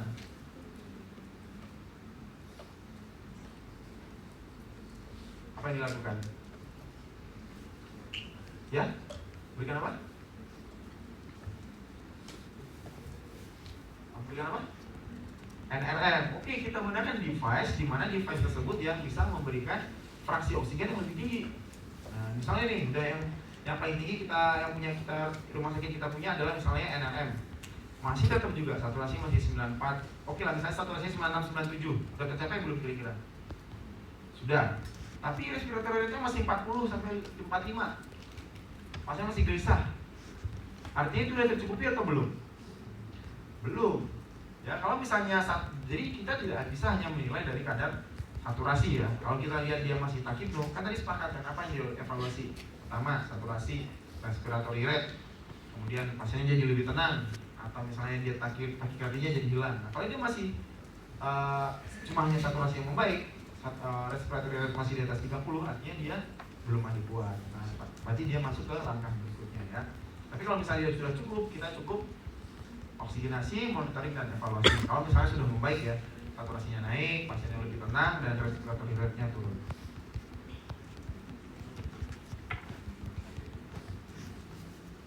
Nah, ini kalau misalnya setelah kita berikan oksigenasi tidak membaik. Nah, artinya kita perlu tindakan yang lebih advance lagi. Bisa kita berikan NIV atau intubasi. Ya, kalau dengan device semua oksigen yang kita berikan pasien yang cenderung membaik, ya berarti pasien ini butuh kita berikan tambahan ventilasi. Bisa yang non invasif, bisa yang invasif. Kalau yang invasif adalah intubasi. Tapi tidak semua pasien bisa kita berikan NIV ya. Jadi NIV itu kita seperti memberikan dengan kalian bagging, back valve mask, kan sungkup kan ya. Nah, dia ada alatnya untuk strap ke belakang, diikat, nanti dia terhubung dengan ventilator. Nah, tapi untuk NIV ini tidak semua kasus bisa kita gunakan. Ada kasus tertentu yang tidak boleh malah kita gunakan, malah nanti ujung-ujungnya pasien juga diintubasi ya. Nanti ada kita lihat. Nah, mungkin bedanya dari yang kalian pelajari, kalau di sini kira-kira pasiennya masih sadar atau enggak?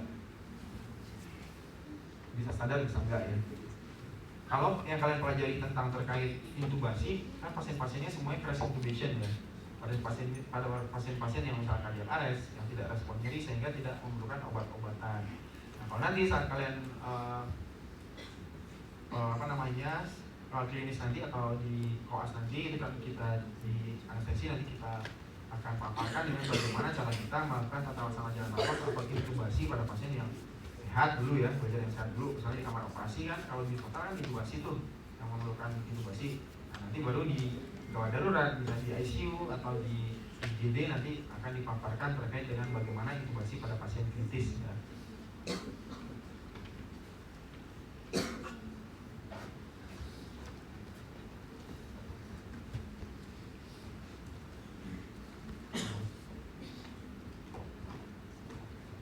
Ini yang NIV tadi yang saya sampaikan tadi, dia seperti sungkup, tapi dia ada fiksasi khususnya ya. Nah, ini nanti akan terhubung dengan ventilator ya. Nah, keuntungannya adalah ini lebih less invasif ya. Pasiennya nyaman ya, masih tetap harus sadar ya ini tentunya. Kalau pasiennya nggak sadar nggak boleh kita pasang NIV. Dia harus sadar, kooperatif ya. Kemudian mengurangi risiko trauma jalan nafas ya. Nah, ini kekurangannya pasien-pasien yang klaustrofobia masih dia nggak nyaman, dia takut ya, karena kayak diucap ya. Kemudian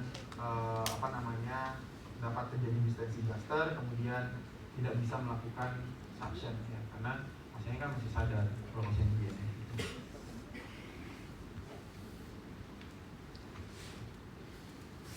Oke, ini makanya tadi saya sampaikan kalau NIV itu ada indikasinya dan ada kontraindikasinya. Jadi tidak semua pasien gagal nafas boleh kita berikan NIV ini kalau tidak membaik dengan oksigenasi ya. Ini yang untuk rekomendasinya adalah pada pasien-pasien dengan gagal nafas tipe kardiopatik pada COPD ya, atau cardiogenic pulmonary edema, atau pasien-pasien dengan imunosupresif pasien ya. Tapi bisa pada pasien kayak asma, kemudian pasien-pasien dengan pneumonia itu tidak kontraindikasi ya, tidak kita berikan untuk NIV.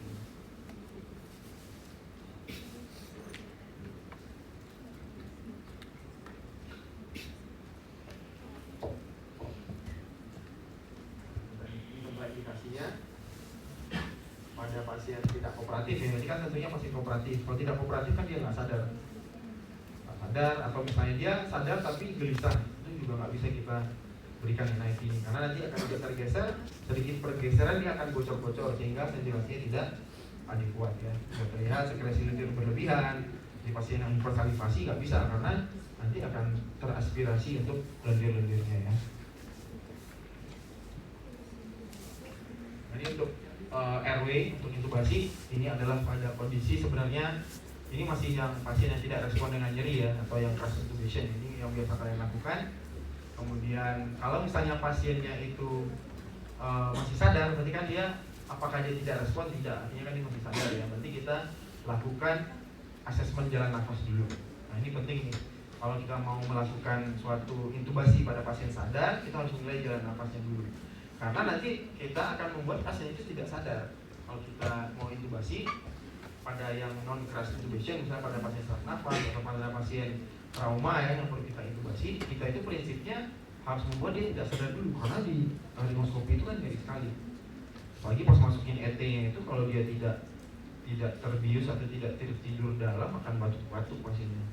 Karena air aja yang kita tersedak sedikit bikin kita batuk-batuk kan, apalagi ET segede itu kita masukin ke jalan nafasnya. Makanya kita harus menilai jalan nafas di sini. Kenapa penting jalan nafas di sini? Karena kalau misalnya kita udah buat pasien yang nggak sadar, kita berikan peluk otot, itu sejam ke depan pasiennya nggak akan bernafas.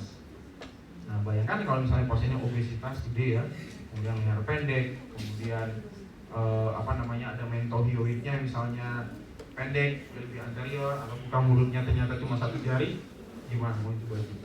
Buka mulutnya cuma satu jari, pasien udah kita berikan relaksan, satu ke depan nggak akan nafas, dia bisa fatal akibatnya, bisa meninggal pasiennya, karena nafasnya sekarang tergantung dari kita nih yang akan mengintubasi. Nah kalau kita misalnya dia obesitas, buka mulut cuma satu jari, begitu dia obstruksi jalan nafasnya, tidak jatuh ke belakang, kita nggak bisa pasang opa kan kalau jarinya cuma satu jari, kalau mulutnya cuma bisa buka mulut satu jari. Nah makanya penting kita akses jalan nafasnya dulu. Nah, kalau misalnya dia ada sulit jalan nafas, kita masuk ke algoritma jalan nafas sulit, nanti kan dipelajari berarti nanti ya next time. Kalau misalnya tidak ada, kita lakukan RSI, rapid sequence intubation, ini juga sangat kelas kita. Ini indikasi intubasi ya. Kalau misalnya dia masih sadar, bisa juga karena trauma kepala atau traumatic brain injury yang severe ya, GCS di bawah 8, meskipun respirasinya itu kita lihat masih baik, saturasinya masih baik pakai Salcano, tetap dia indikasi intubasi karena beresiko perburukan dan juga dia tidak mampu menjaga potensi jalan nafasnya ya, karena dia tidak sadar ya. Ini adalah indikasi-indikasi untuk intubasi atau mechanical ventilation ya.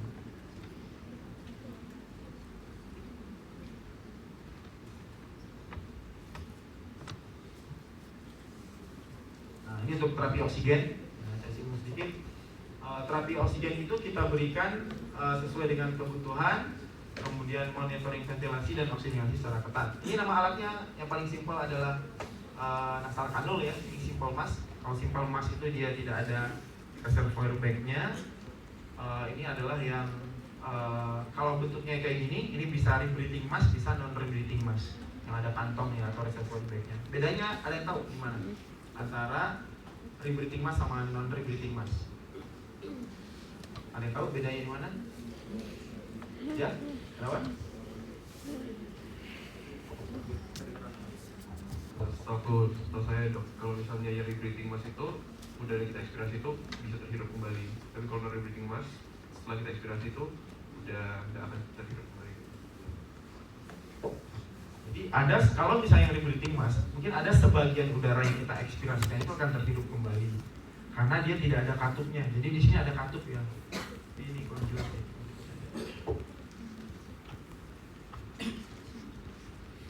Oh ada, nanti kita jelasin dulu. Karena kita lihat dulu yang nasal kanul. Nah, nasal kanul ini yang paling simple, kayak di semua fasilitas kesehatan ada, yang mulai dari puskesmas ada. Ya. Fraksi oksigen ini kita bisa memberikan kecepatan 1 sampai 6 liter, di mana setiap 1 liter yang kita berikan itu dapat meningkatkan fraksi oksigen sekitar 4%-nya ya. Misalnya kita berikan 2 liter per menit nih. Kalau 2 liter per menit, 2 kali 4 8. Ya enggak? Tapi di sini kenapa jadi 28 dong? Nah, karena jangan dilupakan 20% atau 20% yang dikasih sama Allah ya, dari kasih 20% tambah 8 lagi, makanya jadi sekitar 28%. Jadi setiap liternya itu akan menaikkan fraksi oksigen sekitar 4%.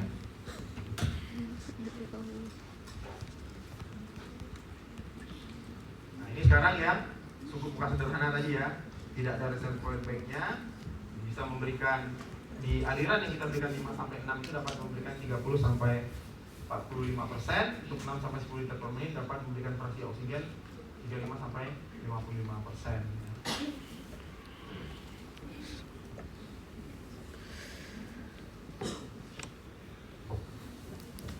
Nah ini yang rebreathing mask atau partial rebreathing mask. Jadi sebenarnya bukan semuanya dihirup lagi ya, tapi ada sebagian yang mungkin terhirup karena dia tidak ada katupnya. Ini kan oksigen kan dari sini ya, dari sini masuk oksigen, kemudian masuk ke penampung oksigen ini atau reservoir bag. Kemudian di sini ada katupnya, katup inspirasi, di kiri kanan ada expiratory valve atau katup ekspirasi. Nah saat inspirasi, kalau pada yang di sini dia tetap membuka aja kan. Nah kalau yang sehingga udara yang dihirup sini di ekspirasi mungkin ada sebagian udara ekspirasinya yang masuk sini karena di sininya nggak ada katup ya. Konsentrasinya bisa sampai lebih dari 60%. Nah sekarang kita lihat yang NRM. Lebih jelasnya di sini. Nah ini yang NRM. Ini yang saya bilang tadi, inspiratory valve, dan ini expiratory valve. Ini cuma membuka satu arah. Saat inspirasi ini akan terangkat ke atas. Saat ekspirasi dia akan tutup. Yang inspiratory valve. Kebalikannya kalau yang expiratory valve posisinya di dalam sini, bagian di dalam ya.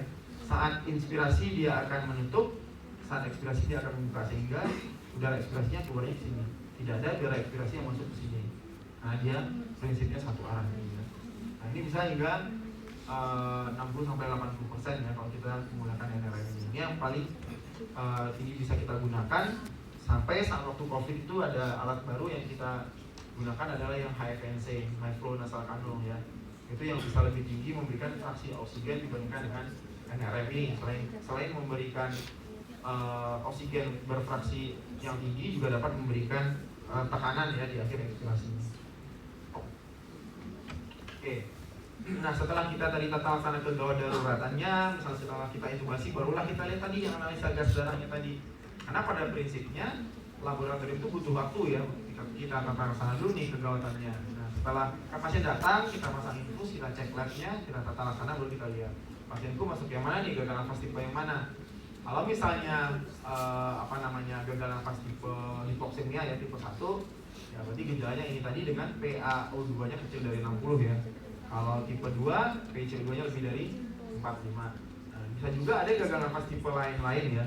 Kalau dia datang itu pasiennya kita lihat dia takipnu ya, sesak nafas, tapi karena dia nggak mengeluh sesak, tapi kalau lihat dia respiratory rate-nya naik, bisa karena asidosis metabolik ya, kompensasi dari tubuhnya tadi, di mana pH-nya turun karena problem metabolik. Kompensasi dari tubuhnya adalah membuang karbon dioksida sebanyak-banyaknya untuk mengkompensasi si penurunan dari pH-nya tadi ya.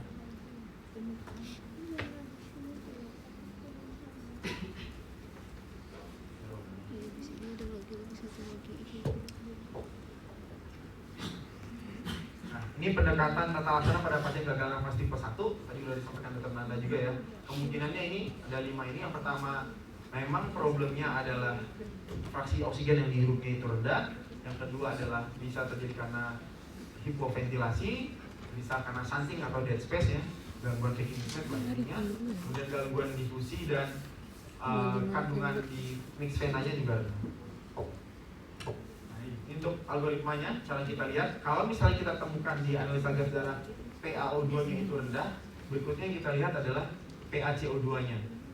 Kalau PaCO2-nya itu meningkat, berarti ini karena hipoventilasi. Karena tadi hipoventilasi itu awalnya mungkin dia hiperkarbit, lama-kelamaan dia juga bisa terjadi gangguan difusi oksigen ya, karena dia tidak, alveolar kan tidak mengembang kan. Kalau hipoventilasi kan alveolar tidak mengembang ya otomatis akan mengganggu juga dia untuk difusi oksigennya. Kalau misalnya dia PaCO2-nya tidak rendah, kan tadi Dr. Nanda sampaikan tadi bisa jadi dia yang hipoksemia itu bisa PaCO2 itu normal atau rendah kan respon dia untuk vaksin. Kita lihat kalau misalnya PaCO2-nya itu tidak meningkat dalam artian bisa normal atau rendah, kita lihat perbedaan AA gradiennya tadi. Nah ini saya sampaikan tadi pentingnya di sini AA gradien. Kalau AA gradiennya meningkat, nah berarti dia kan gangguan difusi kan. Kalau AA gradien meningkat, nah bisa kita lihat lagi kalau kita berikan oksigen, apakah dia membaik? Kalau dia membaik berarti dia hanya vacuum mismatch ya, misalkan ARDS, gangguan alveolar dan lain-lain. Tapi kalau misalnya kita berikan oksigen tidak membaik, berarti dia ada shunting. Shunting ini kan tadi apa? Shunting.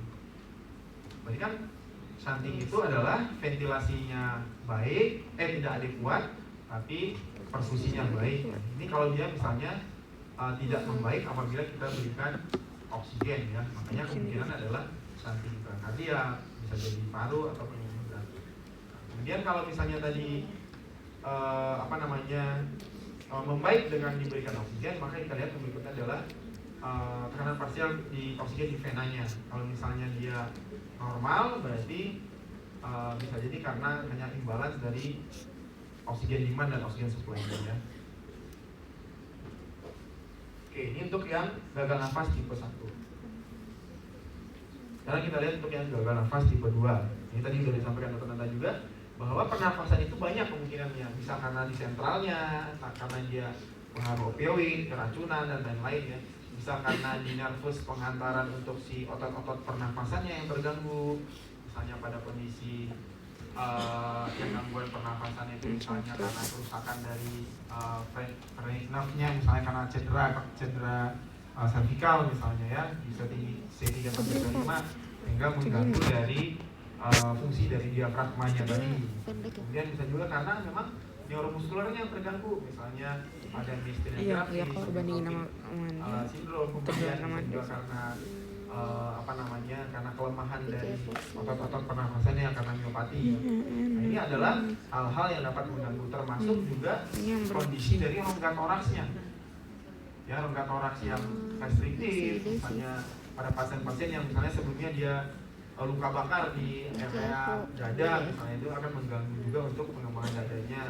Atau bisa juga di jalan nafasnya ya, contohnya asma dan COPD. Nah, semuanya ini dapat mengganggu untuk tekanan gas tadi ya, atau hipoventilasi atau gagal nafas tipe 2. Nah, pendekatannya bagaimana? Kalau kita temukan PaCO2 lebih dari 45, kita lihat yang berikutnya adalah dia bisa terjadi karena eliminasinya yang turun atau produksinya yang meningkat. Itu kemungkinan duanya. Kalau misalnya produksinya meningkat, kita lihat lagi apakah terjadi peningkatan aktivitas otot, kemudian kondisi hipermetabolik ataupun konsumsi karbohidrat.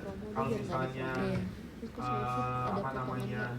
tidak ya berarti bisa jadi karena peningkatan produksinya ini ya, karena ini. Kemudian kalau kita lihat yang berikutnya adalah AA gradien juga pada ini ya. Kalau misalnya AA gradiennya itu meningkat, berarti dia hipoventilasi kan alveolnya tidak berkembang, otomatis berarti si karbodioksida ini nggak bisa berpindah kan, berarti karena hipoventilasi. Kalau misalnya AA gradiennya meningkat, kita lihat lagi apakah membaik diberikan oksigen. Kalau misalnya membaik diberikan oksigen, berarti ini vacuum saja. Tapi kalau misalnya dia tidak membaik diberikan oksigen, berarti memang udah kolaps banget dia si alveolarnya ya. Ibaratnya kita kasih 100% pun oksigennya di dalam alveolinya, tapi kalau dia kolaps ya sama aja, nggak akan bisa dia bertukar atau berdifusi. Sekarang kita lihat kalau misalnya AA gradiennya itu tidak meningkat ya, berarti kemungkinannya dia hipoventilasi alveolar ya.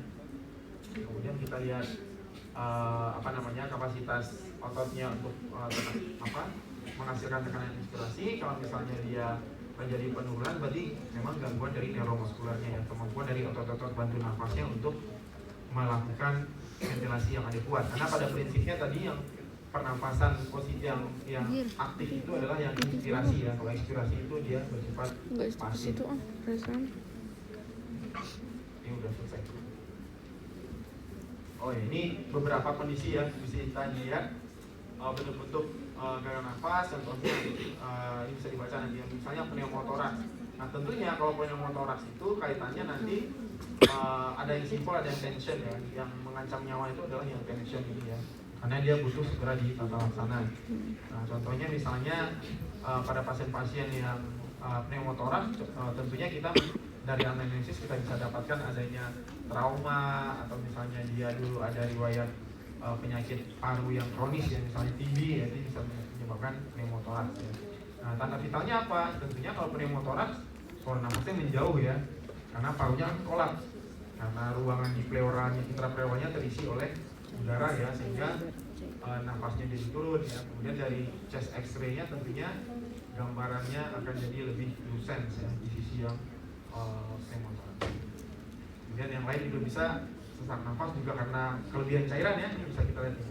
Kelebihan cairan, jadi ini kan sebenarnya juga bukan di parunya utamanya, karena kelebihan cairan sehingga dia terjadi edema di interstisialnya yang juga dapat menyebabkan gangguan dari difusi ya. Itu juga karena yang tadi congestive heart failure, dan juga akan dapat menyebabkan edema cairan, edema di interstisial. Nah ini kalau pada pasien-pasien dengan kondisi lain ya, bisa pulmonary embolism. Kalau pulmonary embolism terjadi apa? Apa? Gangguan perfusi ya. Berarti istilahnya itu apa? Kalau dia total jadi dead space ya, tidak ada perfusi sama sekali ya. Nah ini tata laksana secara umum tadi ini sudah disampaikan Dr. Nana juga ya. Kalau misalnya hiperkapni ya, karena dia hipoventilasi ya, dia butuh kita backing pasiennya. Kadang-kadang kondisi pasien, misalnya kita ketemu pasien bukan intoksikasi ya, dia misalnya dengan cancer pain ya, diberikan opioid, terawat jalan, ternyata masuk ke IGD tidak sadar. Kita lihat misalnya nafasnya beradipno nih, nafasnya cuma 6 kali per menit gitu kan. Kita lihat pupilnya miosis, ya kita bantu ventilasinya, kemudian kita berikan antidotum si opioid, naloxone, dia akan nafas kan bangun sendiri gitu, tanpa perlu kita intubasi. Nah makanya kadang kita perlu anamnesis singkat yang berkaitan dengan kondisi pasien itu. Jadi tidak jarang untuk kita ketemu pasien yang konsumsi morfin ya, karena cancer pain, datang ke IGD tidak sadar, beradipno, kita ventilasi, dia bangun, kita berikan antidotumnya, dia sudah perlu kita intubasi pasien. Kemudian kalau yang gagal nafas tipe 1 ya, tentunya dia kita berikan pressure oksigen yang kita naikkan ya. Kemudian tata laksana penyebab dari penyebab definitifnya perlu ya. Misalnya gagal nafas karena apa? Misalnya karena pneumonia ya, kita berikan antibiotik yang sesuai. Kalau misalnya gagal nafasnya misalnya karena apa? Karena tadi pneumotoraks, ya berarti pneumotoraksnya yang kita rilis. Ya bisa bikin chest tube atau kita needle decompression dulu ya untuk tata laksana awal. Itu adalah untuk penyebab spesifik sesuai dengan penyebabnya. Ini kita lakukan di skenario survei ya, setelah kita lewati semua gawat darurat tadi. Kemudian gagal nafas yang tipe high demand tadi ya, bisa jadi karena asidosis metabolik ya, berarti metaboliknya yang kita perbaiki. Misalnya dia ketoasidosis diabetik, dia takipnya untuk pasiennya, karena akan berusaha membuang oksigen sebanyak apa, karbodioksida sebanyak-banyaknya kan. Nah jangan buru-buru intubasi pasiennya.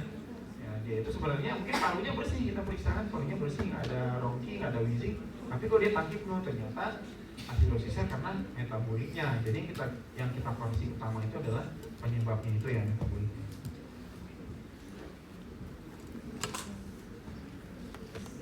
Oke, nah misalnya kita datang nih pasien dengan kondisi kayak gini, apa yang dilakukan? Pasiennya takikardi, saturasinya 85, tensinya 70, apa yang dilakukan? NRM, oke, terus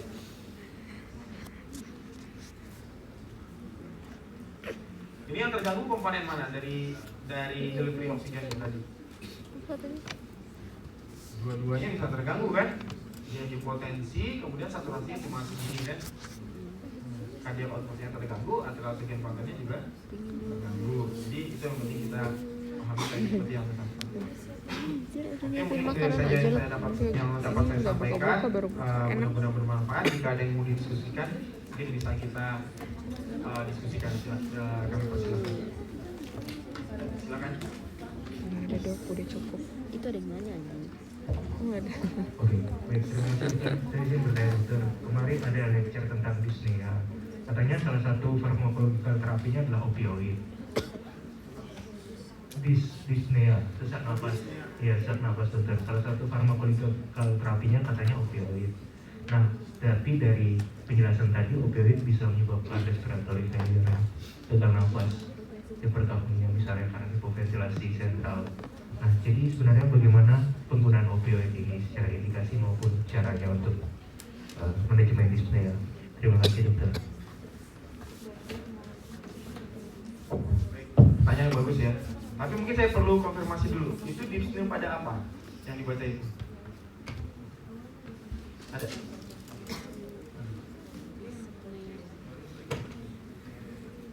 Yang nomor 2.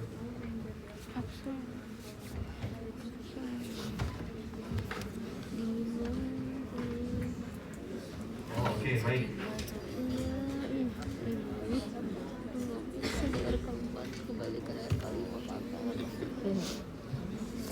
Apa tadi?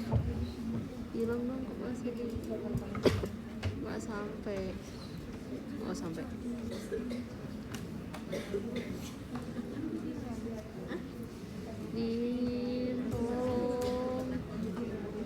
Tolong. Hello. Oke.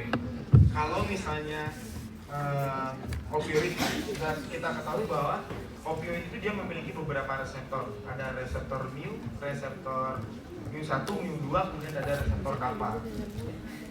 Nah, sehari-hari kita gunakan opioid itu adalah untuk sebagai anti analgesianya, yang efek yang kita ambil adalah efek analgesianya, itu efek pada mu1-nya. Nah, kalau misalnya seperti itu ya bisa jadi karena yang pertama, kalau kita mau intubasi tadi ya, itu kita memang menggunakan opioid ya sebagai untuk menumpukan simpatisnya tadi, tapi tetap efek analgesia yang kita inginkan.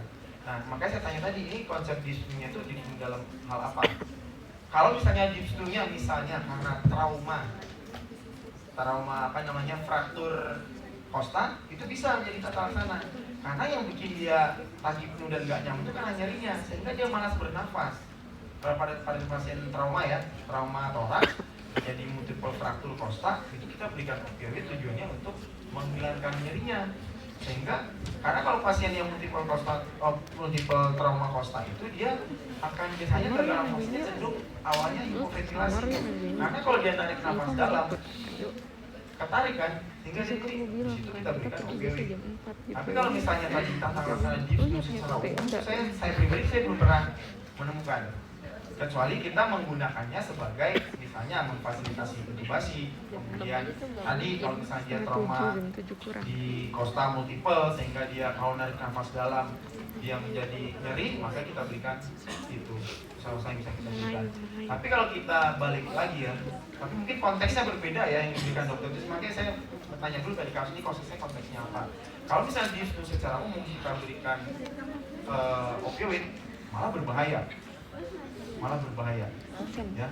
Makanya kadang kalau pasien kita berikan opioid continuous itu kita perlu monitoring yang benar, karena suatu saat dia bisa bradiknu, malah bradiknu ya dong, malah bradiknu, kemudian desaturasi, tidur malah dia, malah nggak sadar. Seperti yang saya bilang tadi, untuk kasih opioid dia datang dengan keadaan tidak sadar dan bradiknu malah berbahaya. Kalau misalnya hanya di konteks dyspnea secara umum. Itu.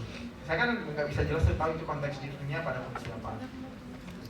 Karena Tuhan itu menciptakan tubuh kita, kalau kita ada gangguan dari pertukaran gas tadi, apa ada salah satu dari kompensasi tubuh kita? Tachypnea kan? Nah, kalau pasiennya itu tidak kita kontrol nafasnya, kita berikan opioid sebagai terapi dyspnea, malah dia bikin dia nggak sadar, malah jadi hipoventilasi. Itu. Mungkin dokter Anda menambahnya. Terima kasih. Pertanyaan baik ya. Jadi itu tadi konteksnya kayaknya perbedaan Dipsnu dan Takipnu ya. Jadi kalau sebenarnya secara umum perbedaan Dipsnu dan Takipnu itu adalah kalau Dipsnu itu sensasi subjektif ya, subjektif dia tidak bisa bernafas. Sedangkan Takipnu itu pemeriksaan fisik objektif, RR-nya naik.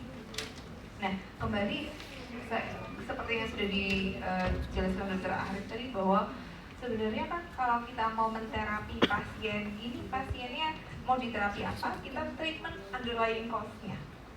Jadi penyebab dipsnya apa gitu, karena sensasi tidak bisa bernafas itu banyak, karena bisa jadi memang ada gangguan organik, maksudnya secara anatomi misalnya ada, atau memang dia ada gangguan dari mismatch tadi ya, ada hipoksia sehingga ada hiperkardia.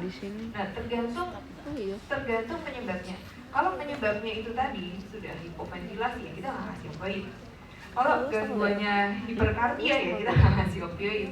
Kalau gangguannya dipsnunya karena misalnya ada pneumotoraks ya terapinya kita kasih needle dekompresi. Jadi tidak bisa diterapkan secara umum. Tetapi kalau sensasi tidak bisa bernafasnya karena misalnya nyeri ya dok, dengan tidak ada secara organik hal-hal yang membuat hipoksia secara nyata, seperti yang sudah kami sampaikan tadi di kuliah, nggak ada pneumonia, nggak ada. Justru kalau pneumonia itu kita takut ya ngasih opioid, karena dia akan mensupresi nafasnya, ya kan? Ya. Jadi kalau misalnya karena nyeri gitu, misalnya dia ada fraktur koste, tetapi tidak ada hematotoraks, tidak ada, jadi hanya nyeri atau dia nyeri muskuloskeletal aja lah, nggak usah fraktur koste, nanti susah fraktur koste. Nyeri muskuloskeletal aja, misalnya dia orang Jawa bilang apa kecepet, sudah dievaluasi parunya normal, jantungnya normal, tapi dia ada gangguan nyeri ketika bernapas ya mungkin bisa dikasih anti nyeri.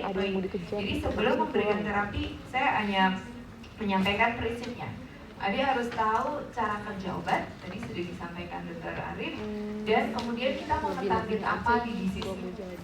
Jadi tidak semua opioid itu cocok untuk disease. Mungkin itu ya. Hari Kamis masuk sih. Terima kasih pertanyaannya. Ada Rabu lagi? nih kenapa? HPDP. Ada lagi? Roni. Pertanyaan? Roni. Udah? Tunggu nih. Cukup? Baik. Baik, alhamdulillah. Terima kasih perhatiannya Dede. Semoga apa yang kami berikan bisa bermanfaat. Kita tutup ya dengan alhamdulillah. Assalamualaikum warahmatullahi wabarakatuh.